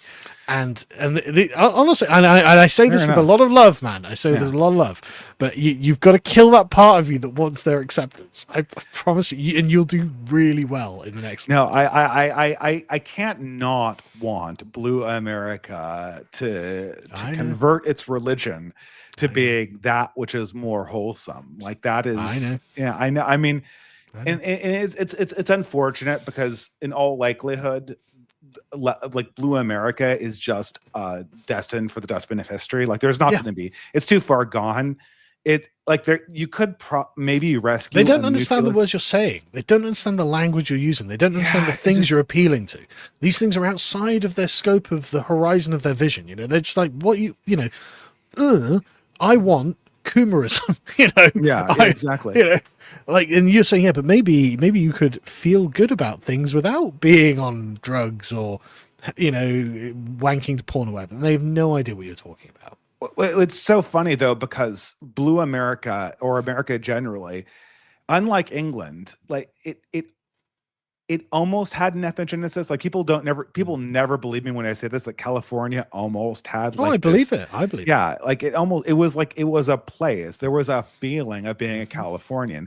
And then we decided to just be like the parking lot for global multiculturalism. And like now California is just associated with like bland corporate hedonism mixed with whatever like new brain dead communist idea comes out of like the universities, and the substantive nature of it's completely gone. And it's tragic because no one's going to remember it, right? People will remember England, and a nucleus of old England will be preserved to be whatever is germinated from that. But very little will be maintained from the life that was California in the 20th century, when it was still its own thing, because it was so short of a time. There wasn't enough time for it to take root in the way that it could have to be more permanent. See, this is why I recently declared for the South in the American Civil War. I realize I'm a bit late, but I realize maybe it's an issue whose time has passed. But I went there fairly recently, and I realized that this is an ethnic group, right? Mm-hmm. There has been an ethnogenesis there, and they do recognize themselves as a people, and I like it. I like that. I think, honestly, they seem happier as well. Right, they just seem happier than the Northerners. Well, they're less neurotic, certainly. Way less. And like, so yeah, you know, I was like, yeah, no, this is persuading me. This is kind of a folksy country life. At least means something, right? There's something substantive here. Unlike in the North, where it's just social contract consumerism, and I hate it. So yeah. So, well, you can see like that's why I came out for General Lee. Yeah. Well, and Leonard Skinner, right? Yeah. Leonard Skinner pushing back against the Northern Carpetbaggers in their most famous song. Wasn't it Neil Young? Neil Young, yeah. Making putting down the South, right? When he's from the outside, right? Yeah. Fuck those guys. Yeah, exactly. I like Neil Young, but still, no. But is there any more? Wasn't Neil Young part of Buffalo Springfield? Like that was like no. I think that was a different band. But anyway, he's some non-Southern band. Generico says, "Is it time for an Astral Assassin says, imagine some halfway across the world was being tortured for no reason with your tax dollars. You can be against it without considering the tortured man being of your group or whatever." Oh, you mean like the Palestinian conflict? Well, I mean, I feel the same way that I do about, I mean, look, the problem here, and maybe you have a different opinion. The problem here is that Israel and the rest of these countries, these are fundamentally European concepts of nationhood that are being airdropped into a type of people that are just totally incapable of ruling themselves this way. And so how do you untangle the Gordian knot that is Israel? It is very clear in my mind that it's inappropriate to have like a large militaristic Jewish state that's just pointing guns at everyone.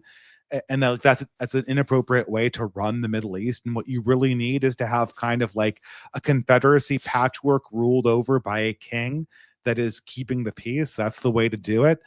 But I don't know, how can I blame one side or the other for this absolute dog's breakfast, as they say in Australia, of a situation? You know, I feel like if I come in as pro-Palestine, of which I'm very sympathetic to their plight, you know, I'm acting like this thing is that the situation is that they're some kind of like innocent party or that I'm somehow affiliated with them just by my sympathy. I certainly offer them my sympathy. The thing in is, their plight. the thing is, like, there's currently a massacre going on in the Congo. There's currently, you know, whatever going on in Sudan or wherever. You know, there's this Yemen civil war where 25,000 people have died. No one cares. No one cares. No one cares. You know, there's always some horror going on somewhere, and I just refuse to be dragged into choosing a side. You know, I'm sorry, but this just isn't my fight. You know, I'm so, you know, it's sad when terrible things happen, obviously, but I will say, though, I believe that certain actions by the U.S. State Department are keeping the war in Gaza and the Ukraine-Russia war going by feeding them resources. And insofar as that, I definitively oppose that. I agree. We have to stop feeding these wars. And I'd like these wars to go on with as low-level weaponry as possible. Like, you know, and I don't know if that's possible in the modern world, but it would be good for the human race if we could erect boundaries like that. And I do sympathize with the Palestinians or anyone else who's killed, whether they're Russian, Ukrainian, Jewish, or Palestinian. But, you know, picking sides, this seems a little bit untowards. And, you know, despite the fact that we declared for the Confederacy. Well, that's at least there's the Cavalier, the Cavalier blood, right? You know, I've at least got some sort of ethnic connection to those people. You know, exactly. Like I have nothing with any of these other conflicts. So I bet Lee was like a direct descendant from the people who fought in the English Civil War on the side of Charles I. No I. doubt. Yeah, I have no doubt. Like he was. I don't know he was, but someone probably tell me he was. He's bound to be. Bound to. Yeah, a military aristocracy in a state that was colonized by ex-Cavaliers. Yeah. You know, right? It's not even controversial to guess, you know. Yeah, exactly, right. So I mean, it's the same people separated by an ocean, and you know, we're right on almost on the 200. We're just past the 200th year anniversary of the Battle of Bunker Hill. So I hate to do this, but I've got to go to bed because I've got to get up tomorrow and take my son to his boxing lesson. I will answer the last two super chats, but anyway, I won't keep you any longer, Carl, and have a good night. Thanks so much for having me on, man. This has been a blast, as always. Oh yeah, I'll have you on again as soon as possible. I was I was gonna say, let's not leave it so long next time. You know, I've been constantly in nomad mode for the last year, traveling between countries. So I'm hearing a lot of excuses. So, oh yeah, international travel can make the live stream scheduling difficult. But thank you so much for coming on, Carl. It's been an absolute blast. Anytime. Take care, guys. All right, take care. All right, guys, last two super chats. John Medler says, Carl, it always humbles me when you keep recognizing my name. I'm running my own pack now. I have been a host a proper conference and I'll fly you over again. Dave too. Well, awesome. I'd love to come. My schedule isn't, I have a lot of conferences these days, but you know, it would be nice to do that. Generico for $20 says, is it time for a new Witan to decide a new king of the English?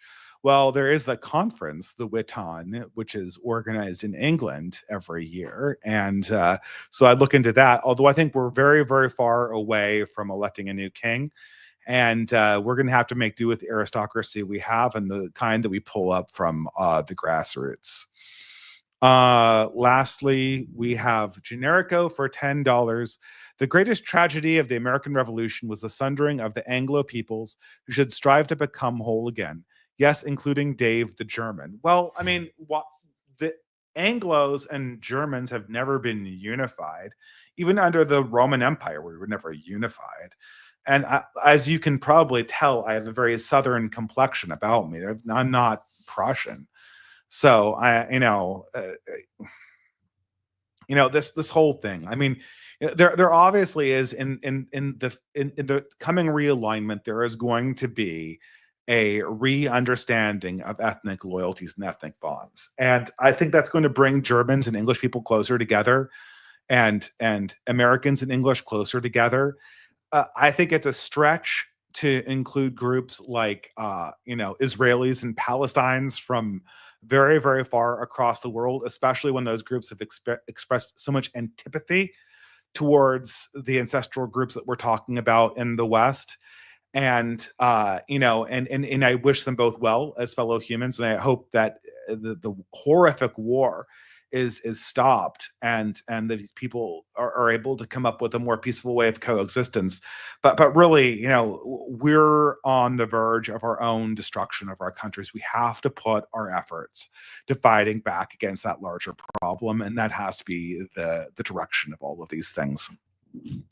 But anyway, guys, thank you so much for joining me. Those were two pretty quick super chats.